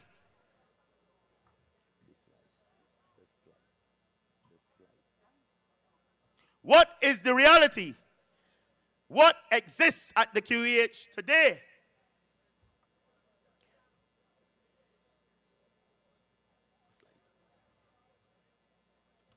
What exists, and shortly you will see what exists at the QEH during this campaign at a time, is that good? When the Minister of Health is busy around this country telling you about these changes, this is the sort of situation outside an operating theater in the QEH 10 days ago, where buckets are put to collect water dripping down, and also in the next slide, within the operating theater. This is Barbados, 2013, and they promise you progress. This is progress in terms of healthcare and healthcare delivery. Let him tell you about this. What type of healthcare has been delivered by this minister when in 2012 an infant could die in this country, in the QEH, for lack of a piece of equipment costing $10,000, while at the same time an individual could be brought back from America by air ambulance at a cost of $45,000, and the only issue being that that individual carried the same surname as a member of the board. That is the sort of progress. Those are the sort of achievements that this so-called representative has made. And at a time when the QH is short of vital things, and I'm not speaking about medicines, cotton wool, gauze, gloves, paper towels, over $500,000 missing. And up to now, the minister is yet to utter a word. Not a word. And this is the one that is ready to push his mouth in everything. But I've been asking for 1 week, and I will repeat it this evening. The minister likes to talk. He needs to tell you what is the relationship between him and the individual who has been incarcerated for this matter. He needs to tell you what is the relationship between that individual and the Democratic Labour Party. He needs to tell you how the individual got the job at the QEH. And he also needs to tell you how he lost his job where he was working previously. And the minister needs to speak to these issues. It is important. It is important. And I have not yet spoken about the matters within the procurement department, where who is not a cousin of the minister might be his nephew. And the practices that occur in that procurement department. And you tell me about being clean, about being committed, about being caring.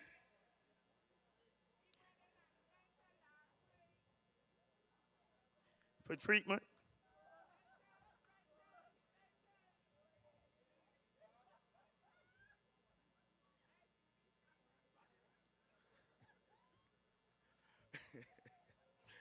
Sorry about that, ladies and gentlemen.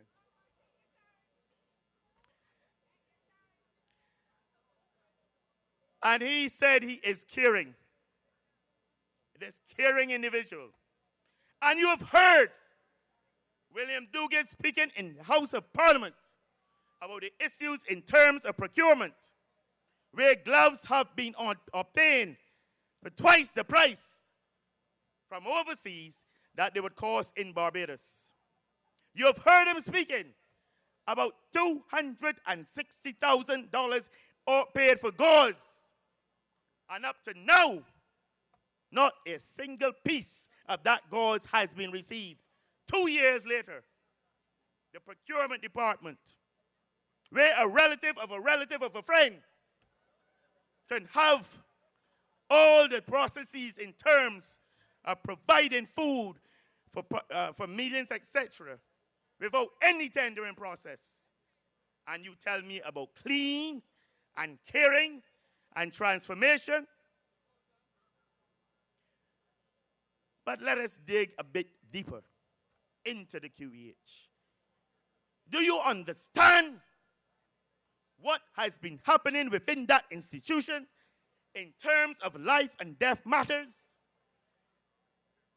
Do you understand if a decision is made, for example, to purchase salt, rock salt, for the dialysis unit, where the machines require that, and a decision perhaps has been made in an effort to cut costs, and then to discover that the salt is inferior or might have been contaminated? You understand what has been happening in this country in terms of healthcare under the leadership, if you can call it that, of Mr. Don Villinis? Let him tell you if within the dialysis unit there was not an increase in infections among patients during the months of July, August, and September last year, and what was the cause? Let him tell you how many dialysis patients departed this earth in July, August, and September last year Those are the types of matters he should be reporting about. That is what he should be telling you about instead of frivolous nonsense. Nonsense. And you have nurses working beyond the call of duty. And every time he opens his mouth, some criticism of them, that they are lazy, that they stay home unnecessarily. Whereas in September, you had 66 vacancies for nurses. By the end of December last year, 67 more nurses had resigned from the QH. So that you had more than 100 vacancies for nurses. And the minister tells you that you have a full complement. Do you understand how health care within the QEH has been compromised in terms of the shortages of nurses? And nothing has been done to rectify it. We were concerned. We recognize that nurses are a scarce commodity worldwide. And that while we were there, we noticed that there was the migration of nurses. And we made a decision to increase the numbers who would be trained per year from 30 to 100 in an effort to maintain the numbers we needed here while recognizing that some would migrate. And certainly we would benefit in terms of remittances. In comes the enlightened Democratic Labour Party, and after 2 years, reduced the number of persons who could be trained. And the minister speaking about we having a surplus of nurses.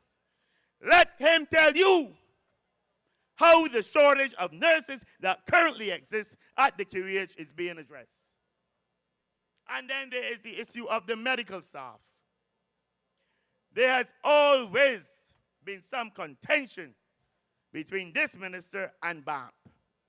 Someone isn't telling the truth. Someone doesn't know what is going on. And the minister, he is an expert on every aspect of the QEH. But he needs to tell you why it is that at least 5 consultants within the QEH currently have case matters before the court against the QEH board and its members. And while we are speaking about the board, there are also a number of matters to be addressed. The current chairman of the board is a candidate in this election. And he has a lot to say also about health care. Sometimes I wonder, who is really the minister? Is it him? Is it Ms. Sandyford Garner? I believe she's a parliamentary secretary. Or is it the minister, Don Villeneuve? Sometimes the lines are blurred, but the end result is the same. That the QEH as it stands today is a mess.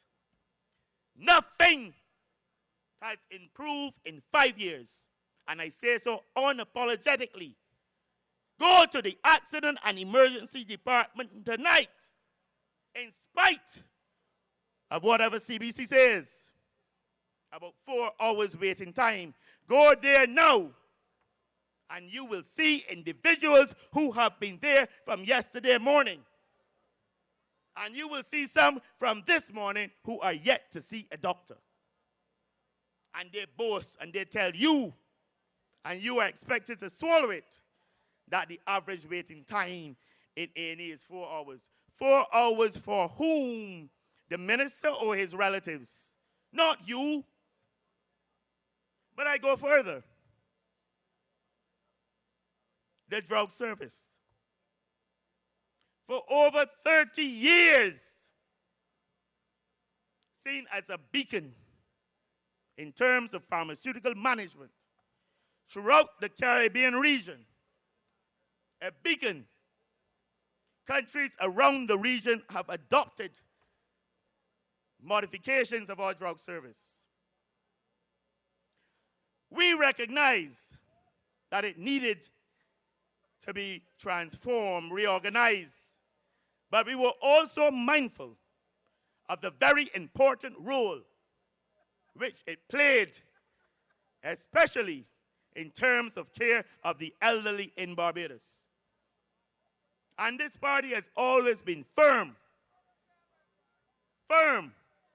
that in terms of the poor, the elderly, the disabled, and those with special requirements, that they should be taken care of in terms of their health care. So how could a minister who is caring and who sits in their cabinet with two ministerial colleagues who are supposed to be registered medical practitioners come up with a change and transformation of the drug service that could be so inhumane and uncaring that from henceforth, elderly, retired persons in this country, if they could not wait at the polyclinics, would have to pay towards their medication. And the polyclinic pharmacies are not perfect. There are several persons who have gone there and spent hours waiting to get their medication free, often to be told it is out of stock.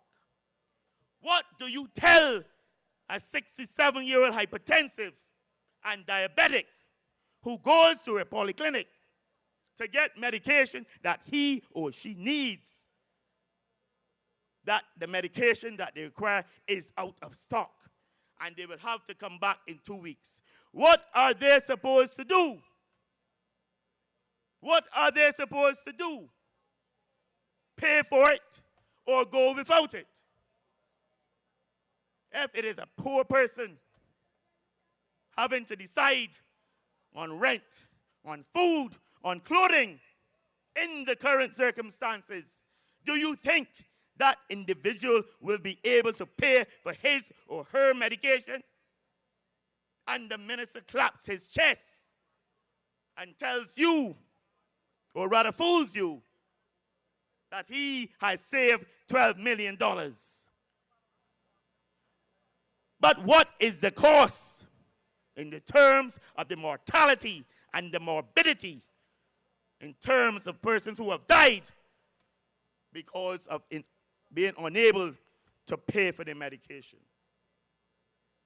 And then there are those among you who have been here for decades, have lived in Barbados, have worked in Barbados for 40, 50 years, nowhere else, have had children in Barbados, and now in their 60s and their 70s, you tell them that they're not entitled to not even a Panadol under the system.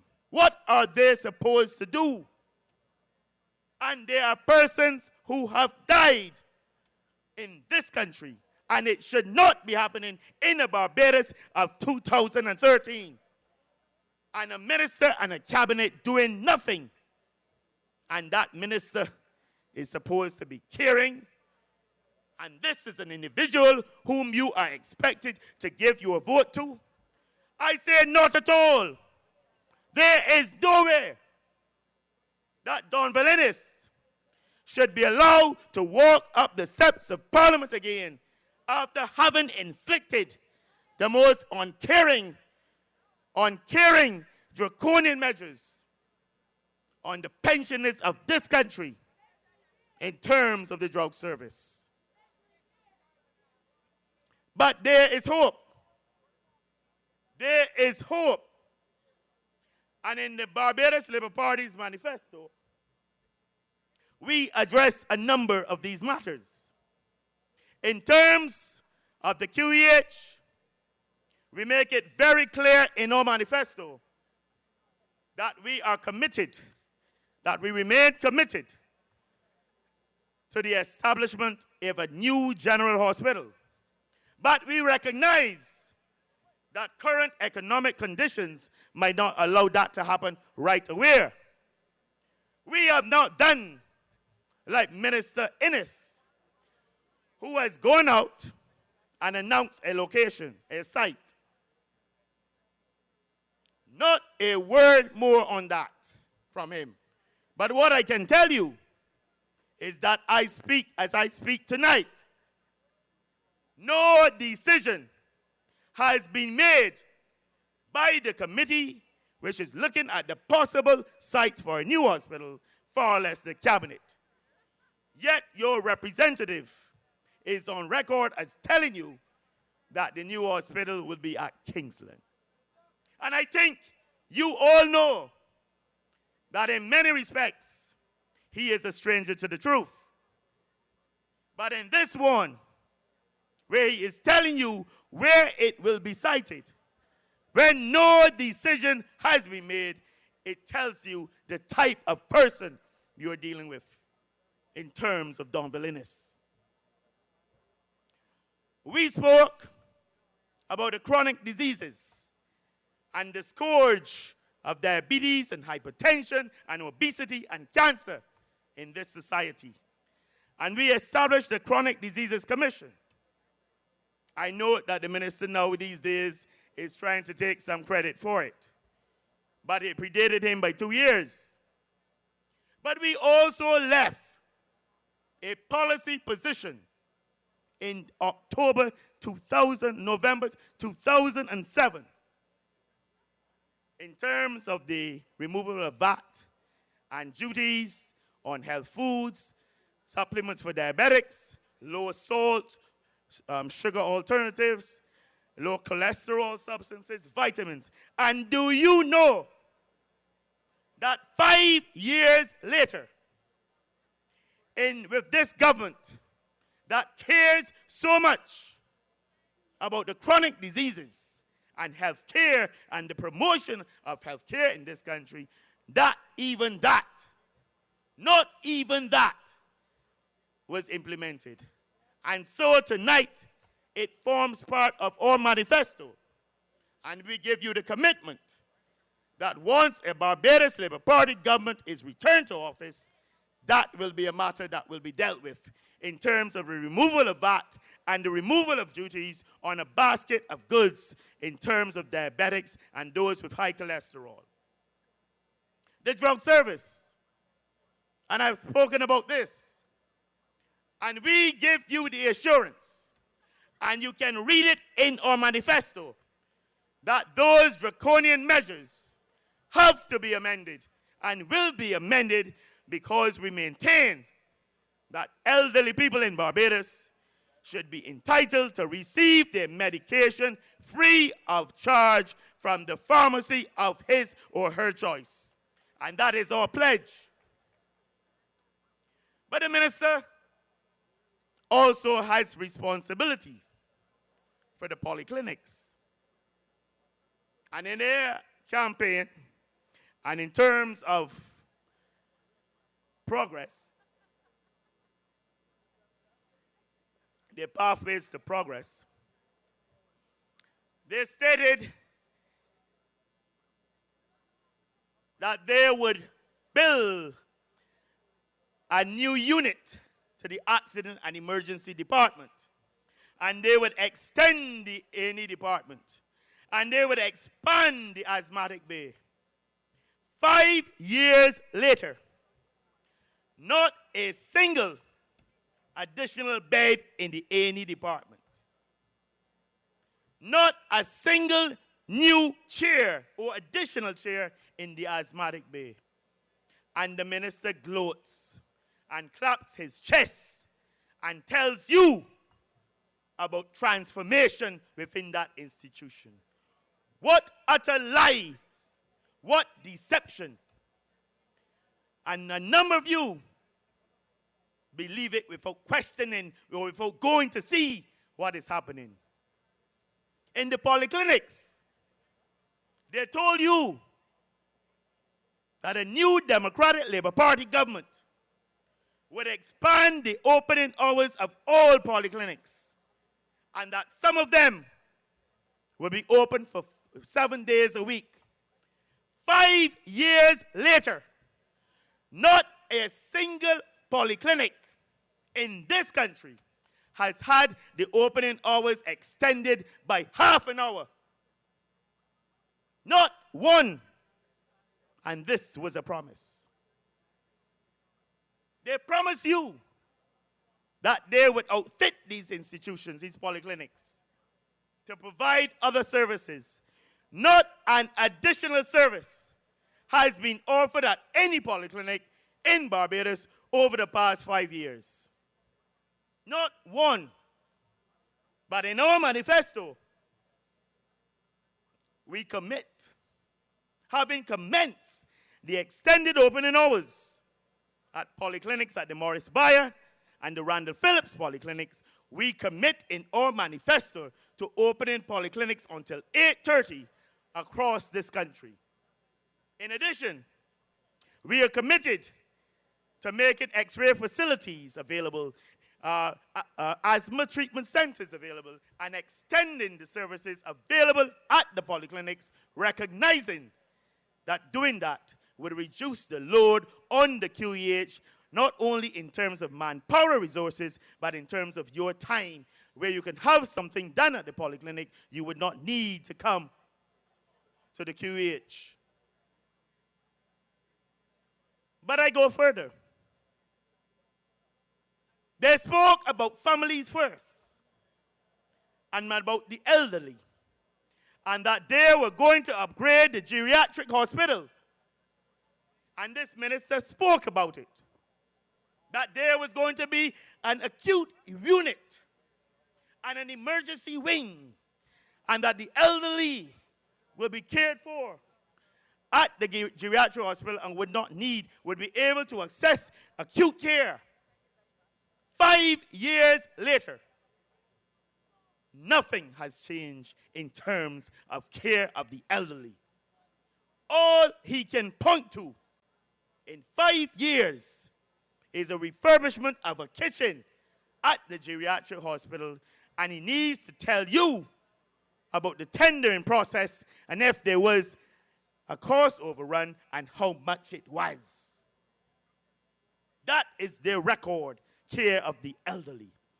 We introduced the alternate care of the elderly program, where we allowed persons to be sent to the private institutions and the government subsidized it. We were expanding it gradually. You know, in 5 years, the amount has been reduced in terms of alternative care of the elderly. And you have this minister speaking about transformation. But in our manifesto, we are committed to the expansion of the alternative care of the elderly program, and we also will be seeking to address the conditions at the geriatric hospital. But the minister doesn't only deal with that. He had to push his hand, or his mouth rather, into the workings of the accident and of the ambulance service. We established a board to give autonomy to the QEH so that the board would get on with the business of managing the QEH and the ambulance service. The DLP changed the composition of the board. And now we have a board that gets in even at the level as who should be trained as a paramedic. That is what the minister is concerned with now. And we are saying that that is wrong. Not a new ambulance. In fact, he said last year that 4 ambulances had been ordered. And you need to ask the minister when and from whom these ambulances were ordered. Because the last time I checked, and that was Monday, last week, there was no finances available for any new ambulances. But in our manifesto, we commit to expanding the decentralization, which we started by locating ambulances at Arch Hall. And we are committed to providing adequate accommodation for the ambulance staff and also adequate numbers of ambulances. And so, ladies and gentlemen, these are some of the issues that confront us in terms of healthcare delivery in this country.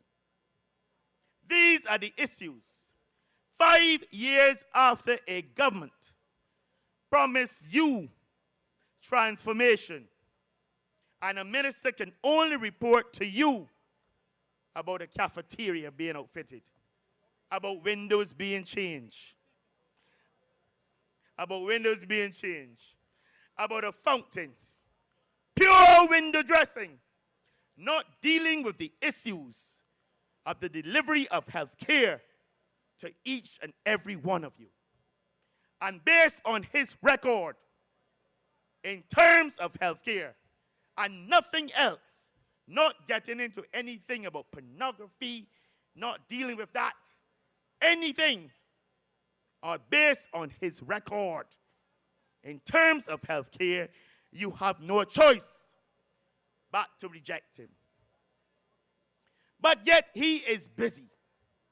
He is busy. Busy posing in the nation, telling you how to get fit. And he's in a swimming pool. And a good friend of mine said, Dr. Walker, he looked like a whale in a tub.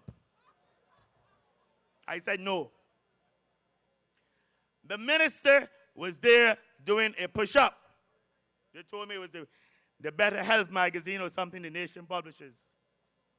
And I would not use the word or the adjective used to describe the type of push-up.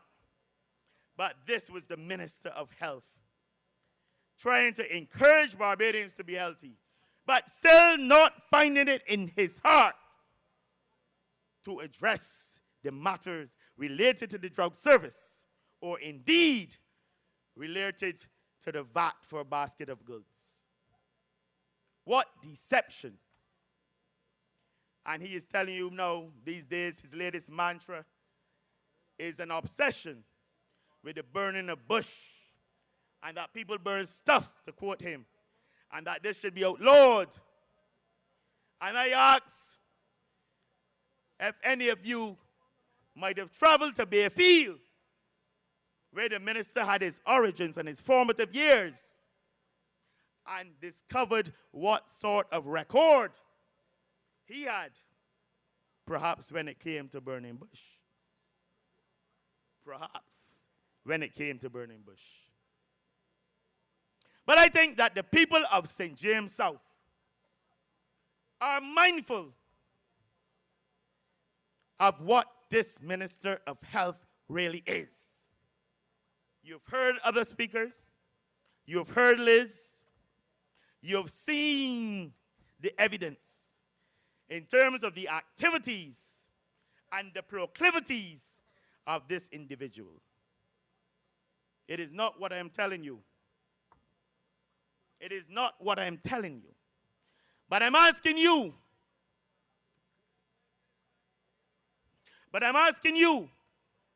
To reflect on what I have said here this evening in all sincerity.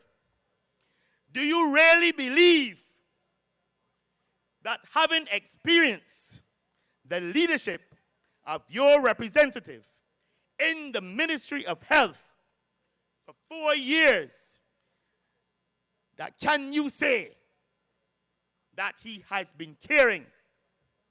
Can you say that he has been clean? And would you want to give him your vote? Would you want to give him your vote? And I say to that there is absolutely no comparison between Mr. Innes and Ms. Sandra Husbands. It is chalk with cheese. Two different persons in terms of their qualities, in terms of the caring nature of Ms. Husband, in terms of her commitment, and in terms of her character. And I say to you that come Thursday the 21st of February, you, the people of St. James South, must go out in your thousands and vote for Sandra Husbands and ensure that this constituency and indeed the Parliament of Barbados is freed of the pariah of Donville Innes. And in so doing, bring a better tomorrow to you, to your children, and to Barbados by ensuring that she forms part of that new Barbados Labour Party government to be led by Owen Arthur and to bring a better tomorrow to all of us. I thank you and good evening.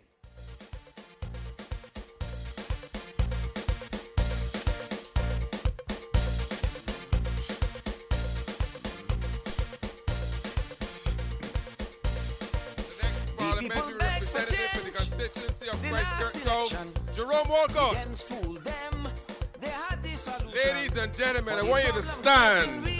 I want you to stand. I want you to raise your flags. I want you to raise your banners, your posters. Here comes the man of the moment. Here comes the man who has done it before, is ready to do it again, ladies and gentlemen. The Right Honorable Owen Seymour Arthur. Wear your red. Come on, wave your red. Wear your red. Wear your red.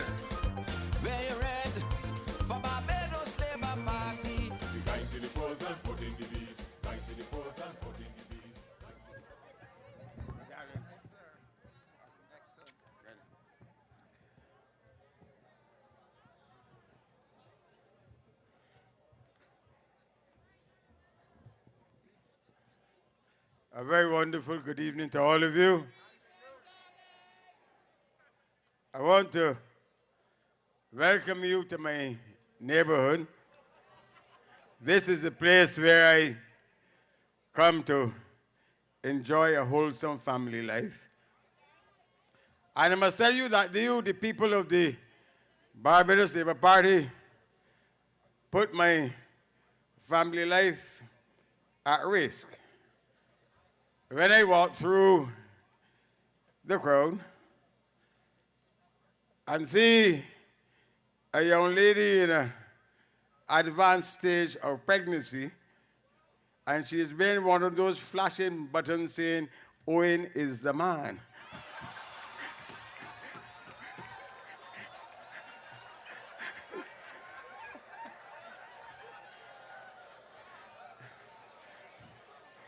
I beg you, don't do that to me. I have enough issues with the Democratic Labour Party. And a man should be able to come to his neighborhood and enjoy peace. And I really do look forward to coming home to enjoy West Terrace. And, you know, to the people of West Terrace, as Bob Marley once said, I want to disturb my neighbors, but I have not come to disturb you. I have come to humbug somebody else tonight. You know, when I go through Barbados, I take a pride in some of the things that I helped to make happen. I have never claimed credit for it, but I remember when I was serving as the parliamentary secretary to Bernard St. John, he was anxious to make these gardens happen. He was a little dissatisfied with his Minister of Housing, L.B. Brathwaite, and he asked me to act as the Minister of Housing on one occasion to sign the contracts to enable these houses to be built. So I claim a kind of policy paternity for the fact that these gardens exist.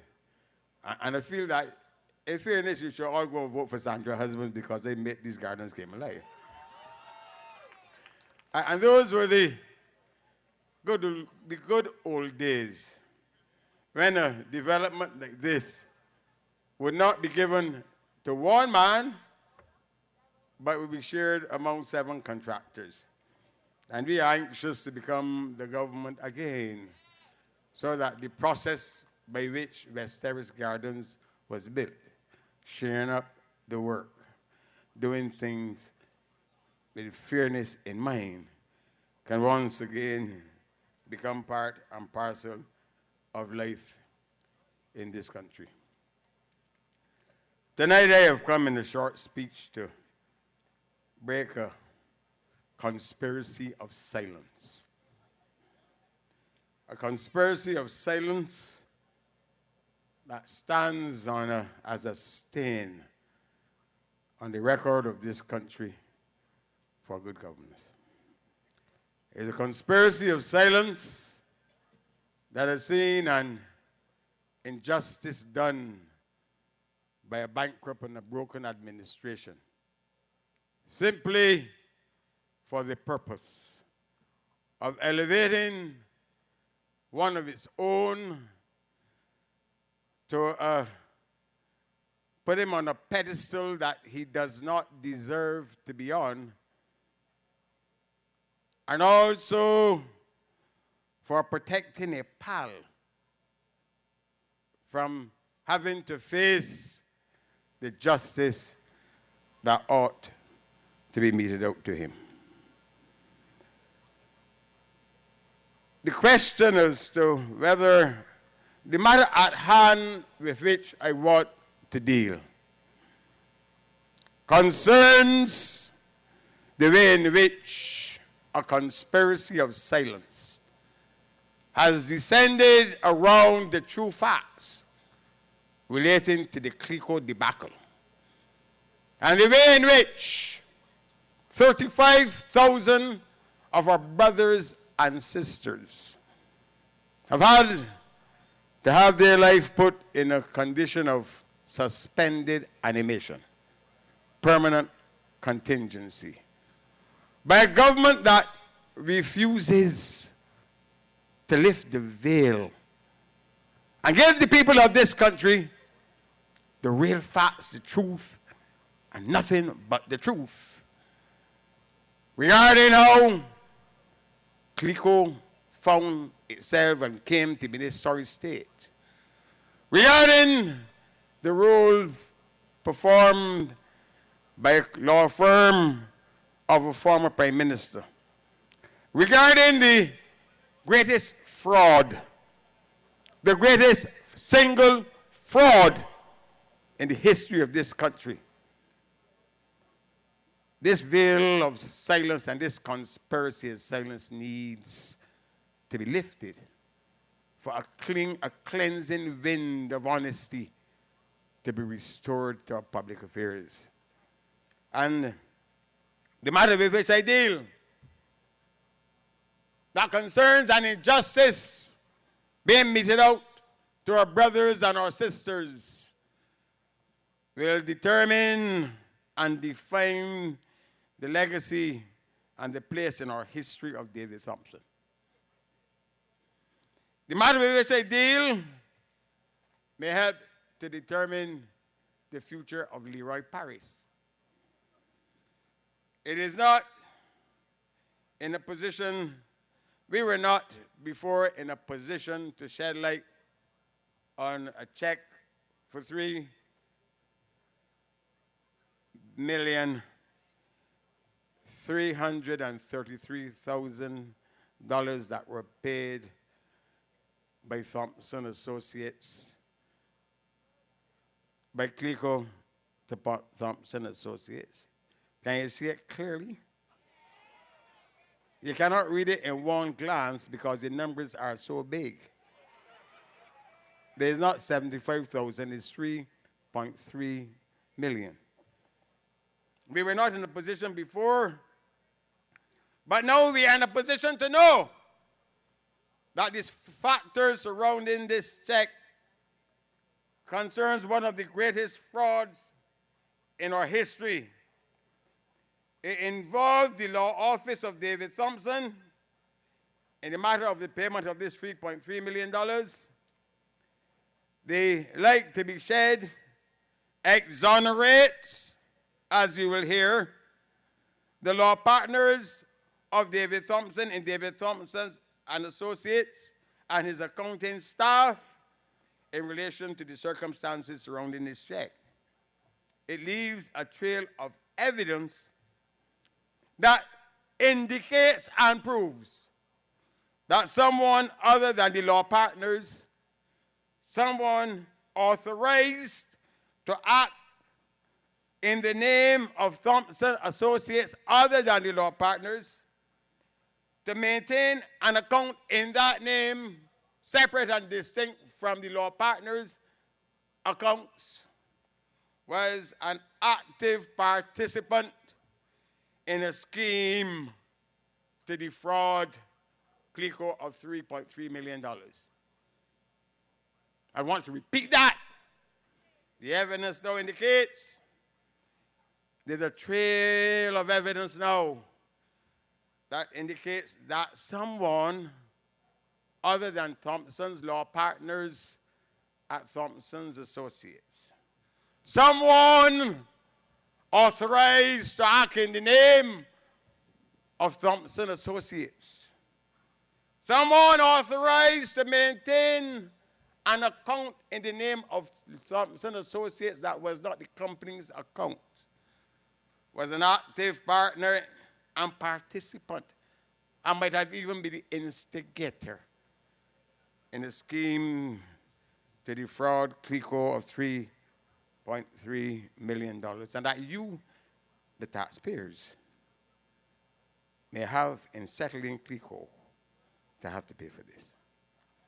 Now, this matter started sometime in 2003, when 5 years in advance, a decision was made that a bonus of $10 million would be paid in 2008 to Leroy Paris.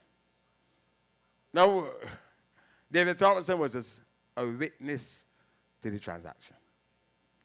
Now, ordinarily, you get a bonus in the year in which you have performed extraordinarily well. But I don't believe that in the whole history of mankind, there's any precedent of a man getting some company to agree to give him 5 years in advance, a bonus 5 years hence, and in the amount of $10 million without regards to the status of the company at the time when this bonus was to be paid. Were all of us in this circumstance where we could get our employers to agree to give us this kind of bonus of that amount, 5 years in advance, or we will be living in utopia. But this matter then became something that was acted upon in December 2008, when a consolidated interim invoice in the name of Thompson and Associates Attorney at Law, naming Morris King QC as consultant, and the associates being Omika Stewart, Gail Prescott, and Amelia Dare. The company no longer exists, but they have been called upon to give evidence before the judicial managers. And you know, when CLECO's problems were discovered, the Minister of Finance has no authority in the act if an insurance company has a deficit in its statutory fund, namely that every insurance company in Barbados must have a statutory fund that in which they put or designate assets so that when your policies mature, it can pay. And if there is a deficit in the fund, the minister has no authority to act. That is why I'm amused when people said, I should have done something about it, because even if it had happened under us, the law is clear that if there is a deficit in the statutory fund of an insurance company, the supervisor of insurance shall apply. It is mandatory. Shall apply to the courts. And the court should appoint a judicial manager to take over the management of the company and to investigate the circumstances why the company was brought to that circumstance and to prescribe what had to be done. But what did Thompson do? Ignored the law, appointed something called an oversight committee, because if a judicial manager had gone in then, what is being exposed now would have been exposed then. And Mr. Paris and Thompson himself wouldn't have been held up to the scrutiny that they deserve. But in 2008, Thompson Associates, in the name of, with these people cited as the lawyers, purported, and I use the words purported, to have sent a consolidated interim invoice to CLECO claiming $3.3 million in legal fees for the certain services rendered relative to the purchase of Sam Lord's Castle and related properties, purchase of Grant's Hotel Limited shareholding, litigation involving Marriott's Corporation and its successors, litigations involving Arbico Inc. And as I said, the lawyers were supposed to be a Miss Stewart, a Gail Prescott, Miss Deere, with the consultant being Mr. Morris King. Now this is the invoice. And the invoice was signed for payment by the chairman of CLECO, Mr. Leroy Paris. That check was issued by CLECO, took Thompson Associates on the 16th of January 2009, pursuant to the invoice being served. Now, is that invoice a true invoice, or is it a fraud? That is the first question. And the lawyers have been called now before the judicial managers that Thompson tried his best not to put in place. And they now have to give evidence under oath. And this is what they said on the 29th of January 2013. It says, we refer, because the judicial manager has written them, asking them about this transaction. It says, we refer to your caption letter. We regret the delay in responding. We now provide you with the following responses. This is a Miss, let me tell you who's the name of the lady that wrote it. This is Miss Gail Prescott who wrote this. It says, we now provide you with the following responses. Having consulted with Mrs. Stewart and Mrs. Deere, whose name appear on the document labeled Consolidated Interim Invoice, and which purports to be an invoice of the firm Thompson and Associates, issued on 30th of December 2008. And this is the first thing they say. The copy of the invoice forwarded to us from your office is not consistent with the format used by the Office of Thompson and Associates Attorneys at Law in December 2008 or otherwise, which would have been authorized for issue by any of the attorneys named in the heading of that invoice. They say that this invoice does not conform to the way in which invoices prepared for payment, to get payment for CLECO. This is not a Thompson Associates invoice such as existed on that day. That would have been authorized by issue by any of the attorneys at law. The searches by our accounts personnel have revealed that the invoice number 20067 is not an invoice number which was generated in the accounting program used by the firm of Thompson and Associates, attorney at law in December 2008. The real law firm has no record that any such invoice ever generated from Thompson Associates, although it was sent to Clico as a Thompson and Associates invoice for services rendered by Thompson and Associates.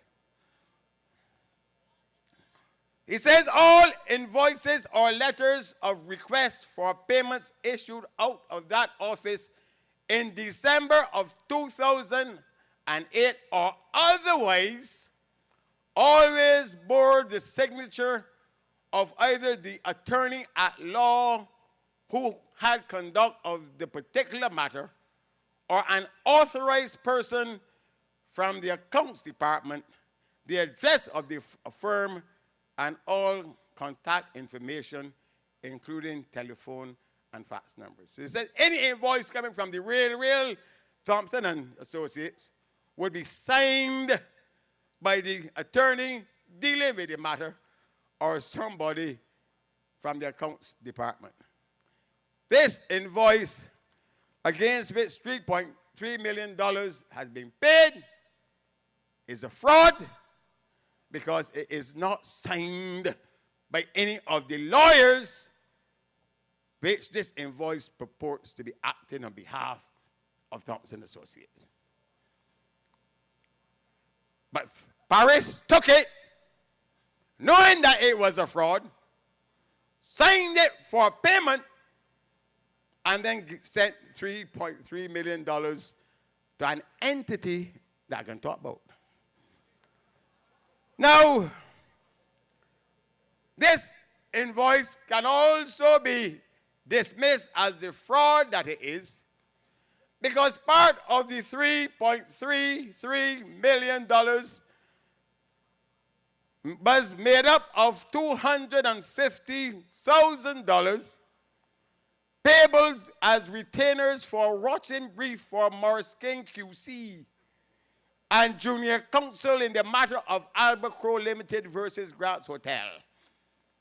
And Morris King has had to give evidence too before the judicial manager.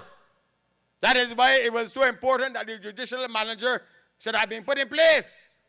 Because you have to go, he's an agent of the court, and you have to go and give evidence on the oath, and you can get charged for perjury if you tell them lies.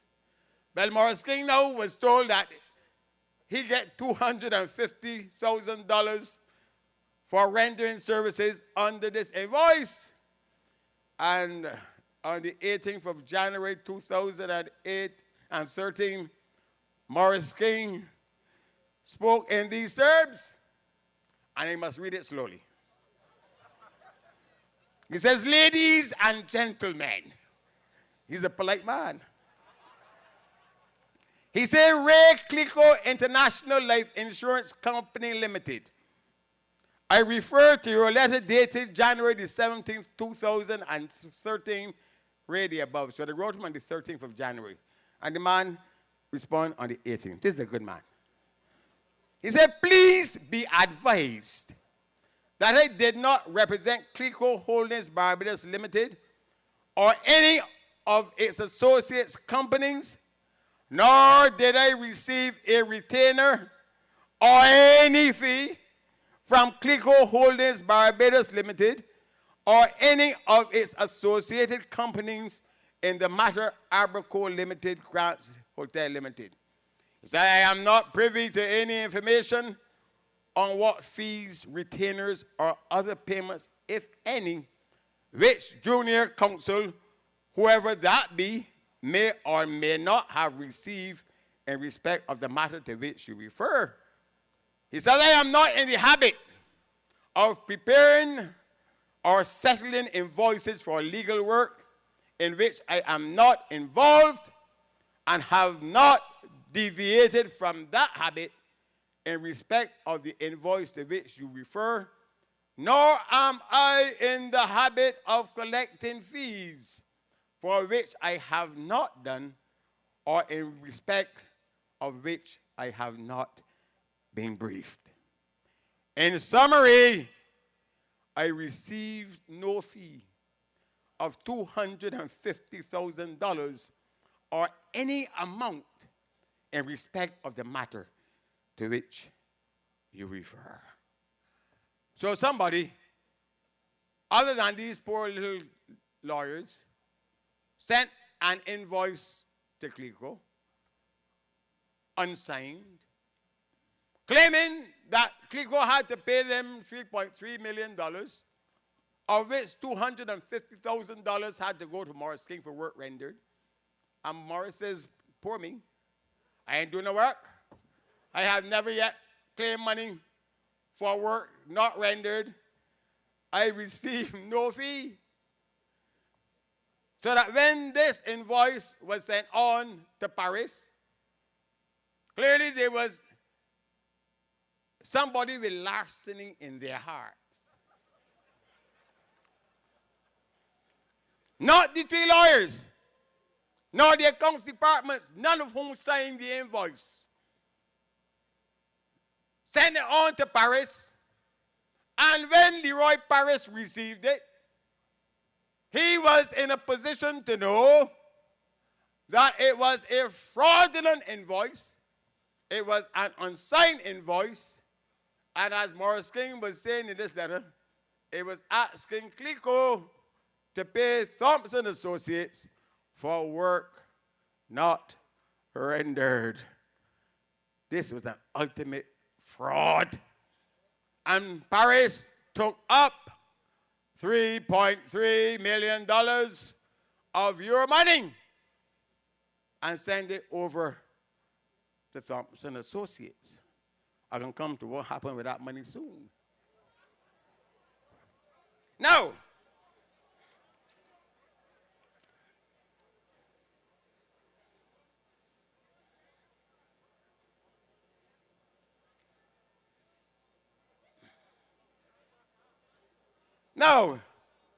the lawyers, poor things, haven't consulted among themselves because Thompson Associates has now been scattered to the wind. And these lawyers under oath says, in respect of your query, we note from the documents provided by you, a copy of which we presume to be the back of a check deposited with First Caribbean Bank account, and I'm not want to call the number because I want to encrypt people. Please be advised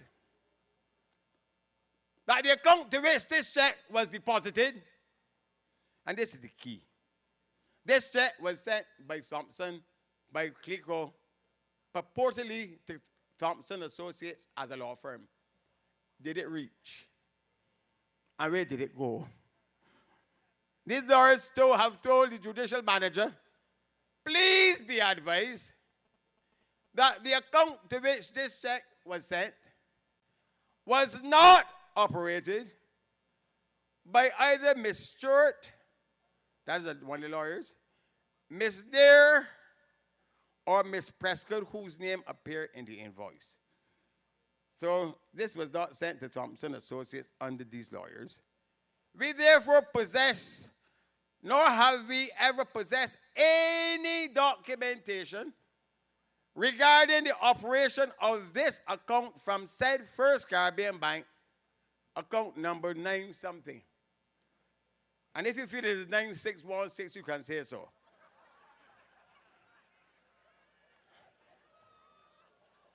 So that check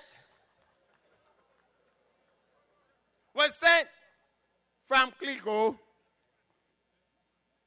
to Caribbean Associates. But the lawyers from Caribbean Associates said, Thompson Associates said, that the account to which it was deposited was an account that the company had never had. Had never had. So that this invoice, purporting to be an invoice from Thompson Associates, didn't come from the law firm, but was generated by some entity calling itself Thompson Associates. And the check was sent from Clico to an account in the name of Thompson Associates that was not an account operated, as the lawyers have said, by the company itself. And then what happened when the check reached that account? Well, as you know, the judicial managers had earlier said as such, and I have to read it carefully for you.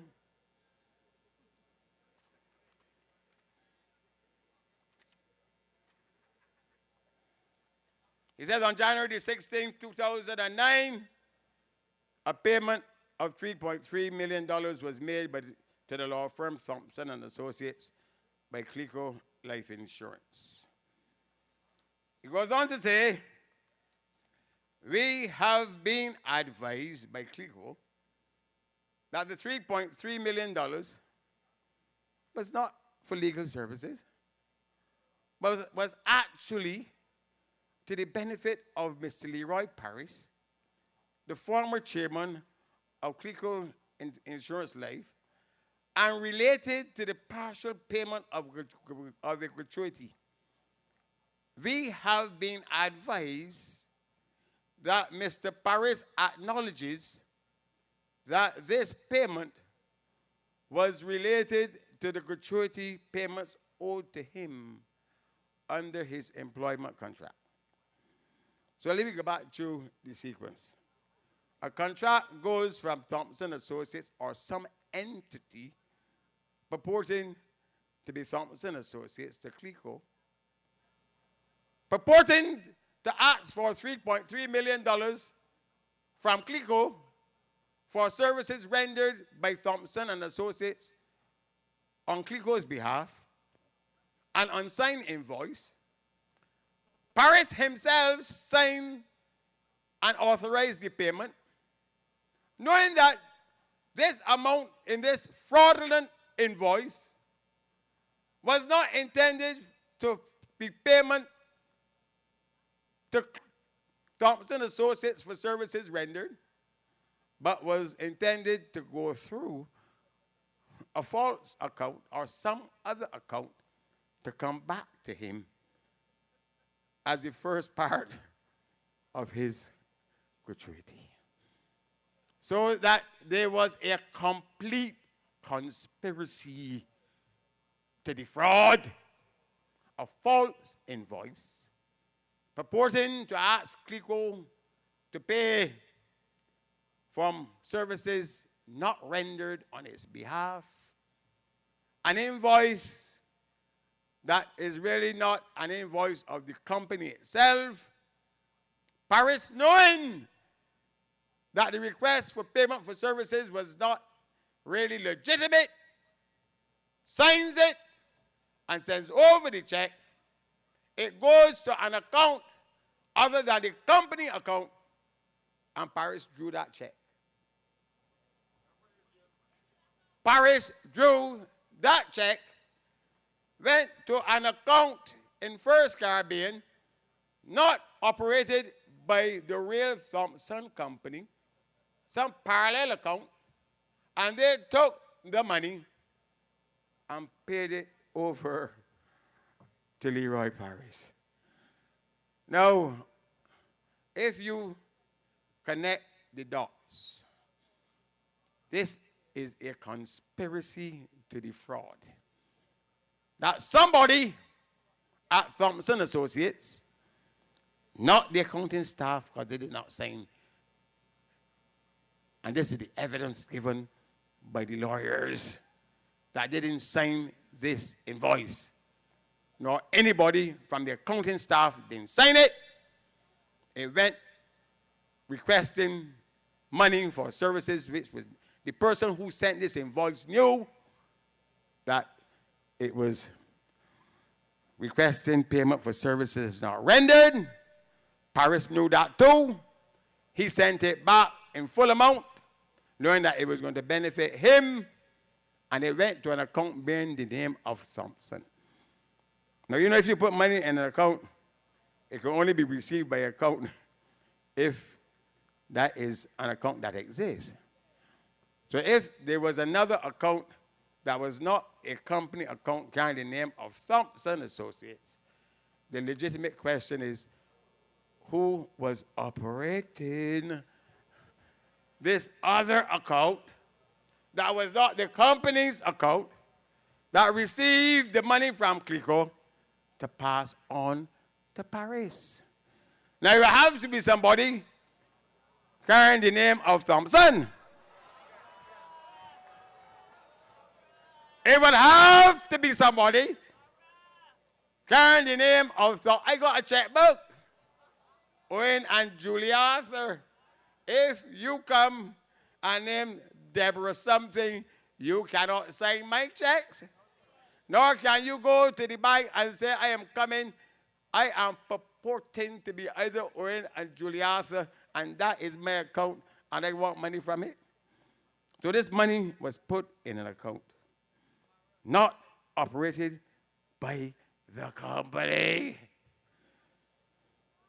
And the body operating that account knew that it was put there under fraudulent purposes and took up the policyholders' money and gave $3.3 million of your money to a man called Leroy Paris under the pretext that this was for legal services rendered by Thompson Associates. So who is the Thompson Associates that had this parallel?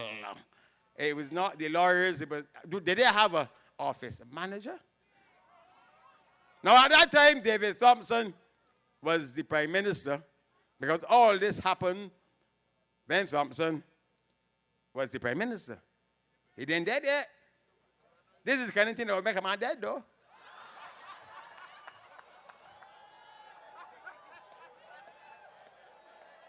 Wouldn't know how to face this boy. So, look, let me get real. An invoice for $3 million plus purportedly issued by Thompson Associates for services legally rendered by Clico. One of the people who name was referenced as having provided service said, not me. And that person is not a Labour Party person, is Morris King QC. So I think we can believe Morris King that they use his name fraudulently. And Morris, I ain't come out here to embarrass you, but you have a duty to tell the people of Barbados the truth, because there is a conspiracy of silence on this matter all across the Democratic Labour Party. And St. Clair will all know about this. And that's why they don't want to come and act on this, because we will have to ask questions about all these things.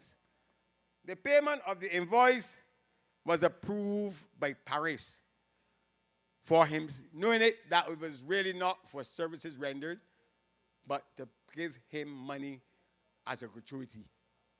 I believe that's a fraud. And you know, I think we have a thing called that the proceeds from a crime can be seized. And if you know that you're doing something fraudulent and you benefit to the extent of $3.3 million, but I'm going to get pursued. But Paris can't be walking around all the time in his fine Italian suits and eating and going out with fine dining, appearing with the Minister of Finance with a champagne in his hand, knowing that this fraud was perpetrated on the people in Clico. And you know, some people on who this fraud was perpetrated have died waiting. I had a friend, a wonderful Barbadian named Courage Pilgrim, 90 years old, and he put his savings in Clico. And he died recently. He says, Owen Arthur, he said, I am in the departure lounge awaiting the final boarding call. Please help me get back my money. That man died waiting. And there are many of you out there waiting. We've told this government, set aside the Clico day, let us deal with this on the floor of Parliament. And they wouldn't bring it, because this would have to be exposed. Now, the investigations are carried out by the judicial manager, not me, and the former, and this is the point, the former associates of Thompson's Law Company, because they have been scattered now, saying that this invoice is not in the form issued by Clico. The invoice was a fraud. But not in the form issued by Thompson. It is a fraud. Would you pay on an unsigned invoice? Not even $3. But this is $3.3 million sent to Clico, and the man take up and sign it. Like, he didn't sign it as though he's a man who can write enough, because he just a little scribble. But he signed it. And as I said, Morris King disassociated himself from it. So the question is, who was in control of the account to which a check in the name of Thompson's associate was deposited if the law partners had no control over it? Isn't that a simple, honest question that has to be asked?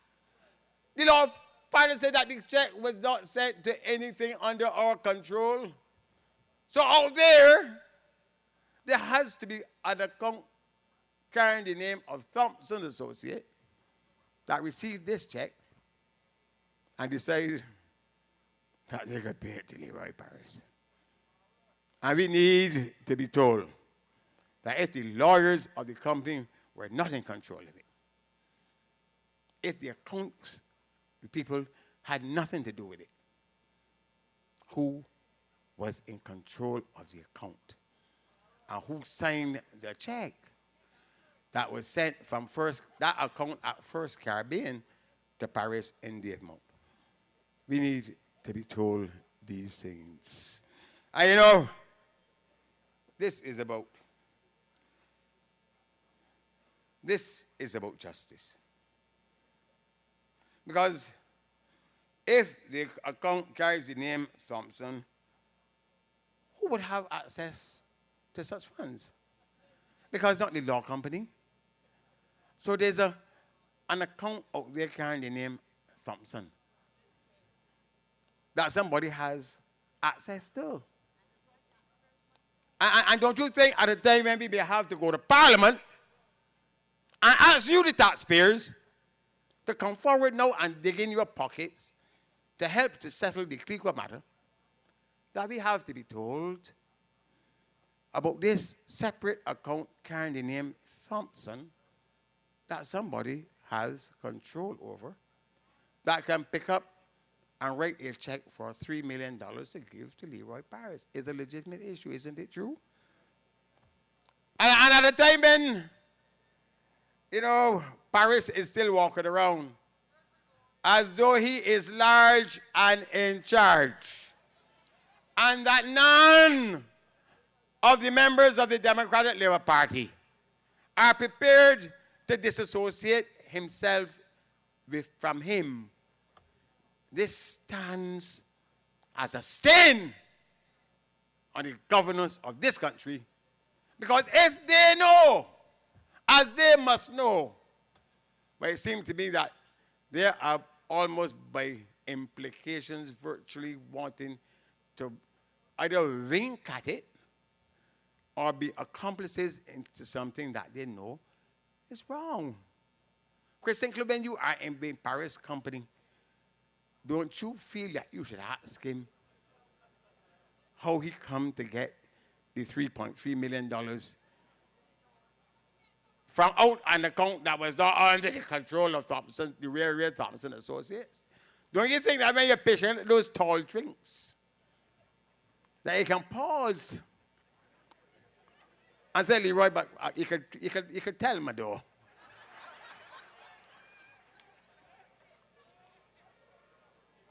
And I'm sure that Leroy would tell him that everywhere now,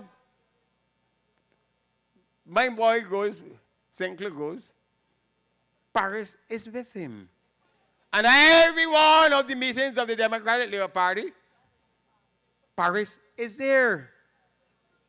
And this $3.3 million, you wonder what Paris has started to do with it. Because he's a generous man. But so therefore, you know, Friend Stewart, you speak about being a man of integrity, truthfulness, and honesty. Well, look, you got 24 hours to be honest with the people of Barbados. You say you got a day in this campaign. That is $3.3 million of fraud. Fraud! Your pal is clearly at the center of the fraud. Tell the people the truth now. Leadership that you can trust. Tell us, Mr. Frandel, what role your pal played in this. And if you are truthful and trustworthy, please tell us why it is that the law courts, if a small man pick up by accident a tin of sardines, that he may have to face the courts, but a man is, and this is, I am now in the bottom of the label now. This man knew that this was a fraud, engaged in a fraud, profit from a fraud, and he is walking about Barbados. Pump setting. And you got people, some of my neighbors, and I'm speaking to them tonight, hurting. Don't know whether they're coming or going. And Paris drew $3.3 million under false pretenses, with the complicity of somebody named Thompson. Somebody carrying the name of Thompson. So we need to get the facts.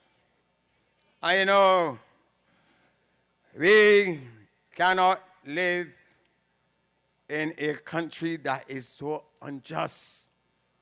This is an unjust act. It cannot stand. Barbados can never be the same again if a man is allowed to do this and to get away with it. So tonight, I appeal to you in the name of the book of Amos. Frandel, you got a lot of old talk and sweet talk. Amos chapter 5 verse 10-3 tells you, take thou away from me the noise of thy songs, for I will not hear the melody of thy violins. And 24 is what I want to come to. But let justice, Frandel, run down as waters, and righteousness as a mighty stream.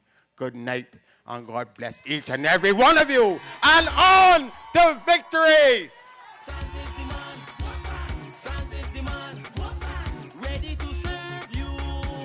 Ladies and gentlemen, come February the 21st, go out and vote for a competent and caring government. Vote in your numbers.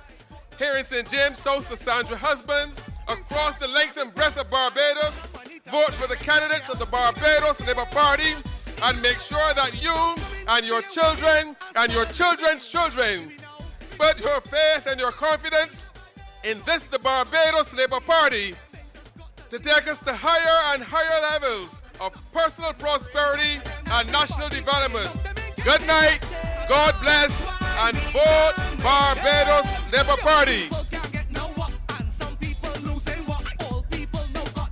The meeting tomorrow night is in Bay Street. There is one meeting to close this down. Join us tomorrow night in Bay Street, 7 o'clock. God bless. Travel safely.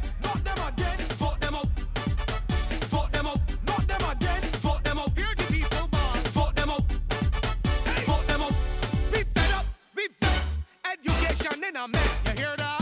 We done with them. Enough of them. More push up, face bend. More workers gone home again. You see me now?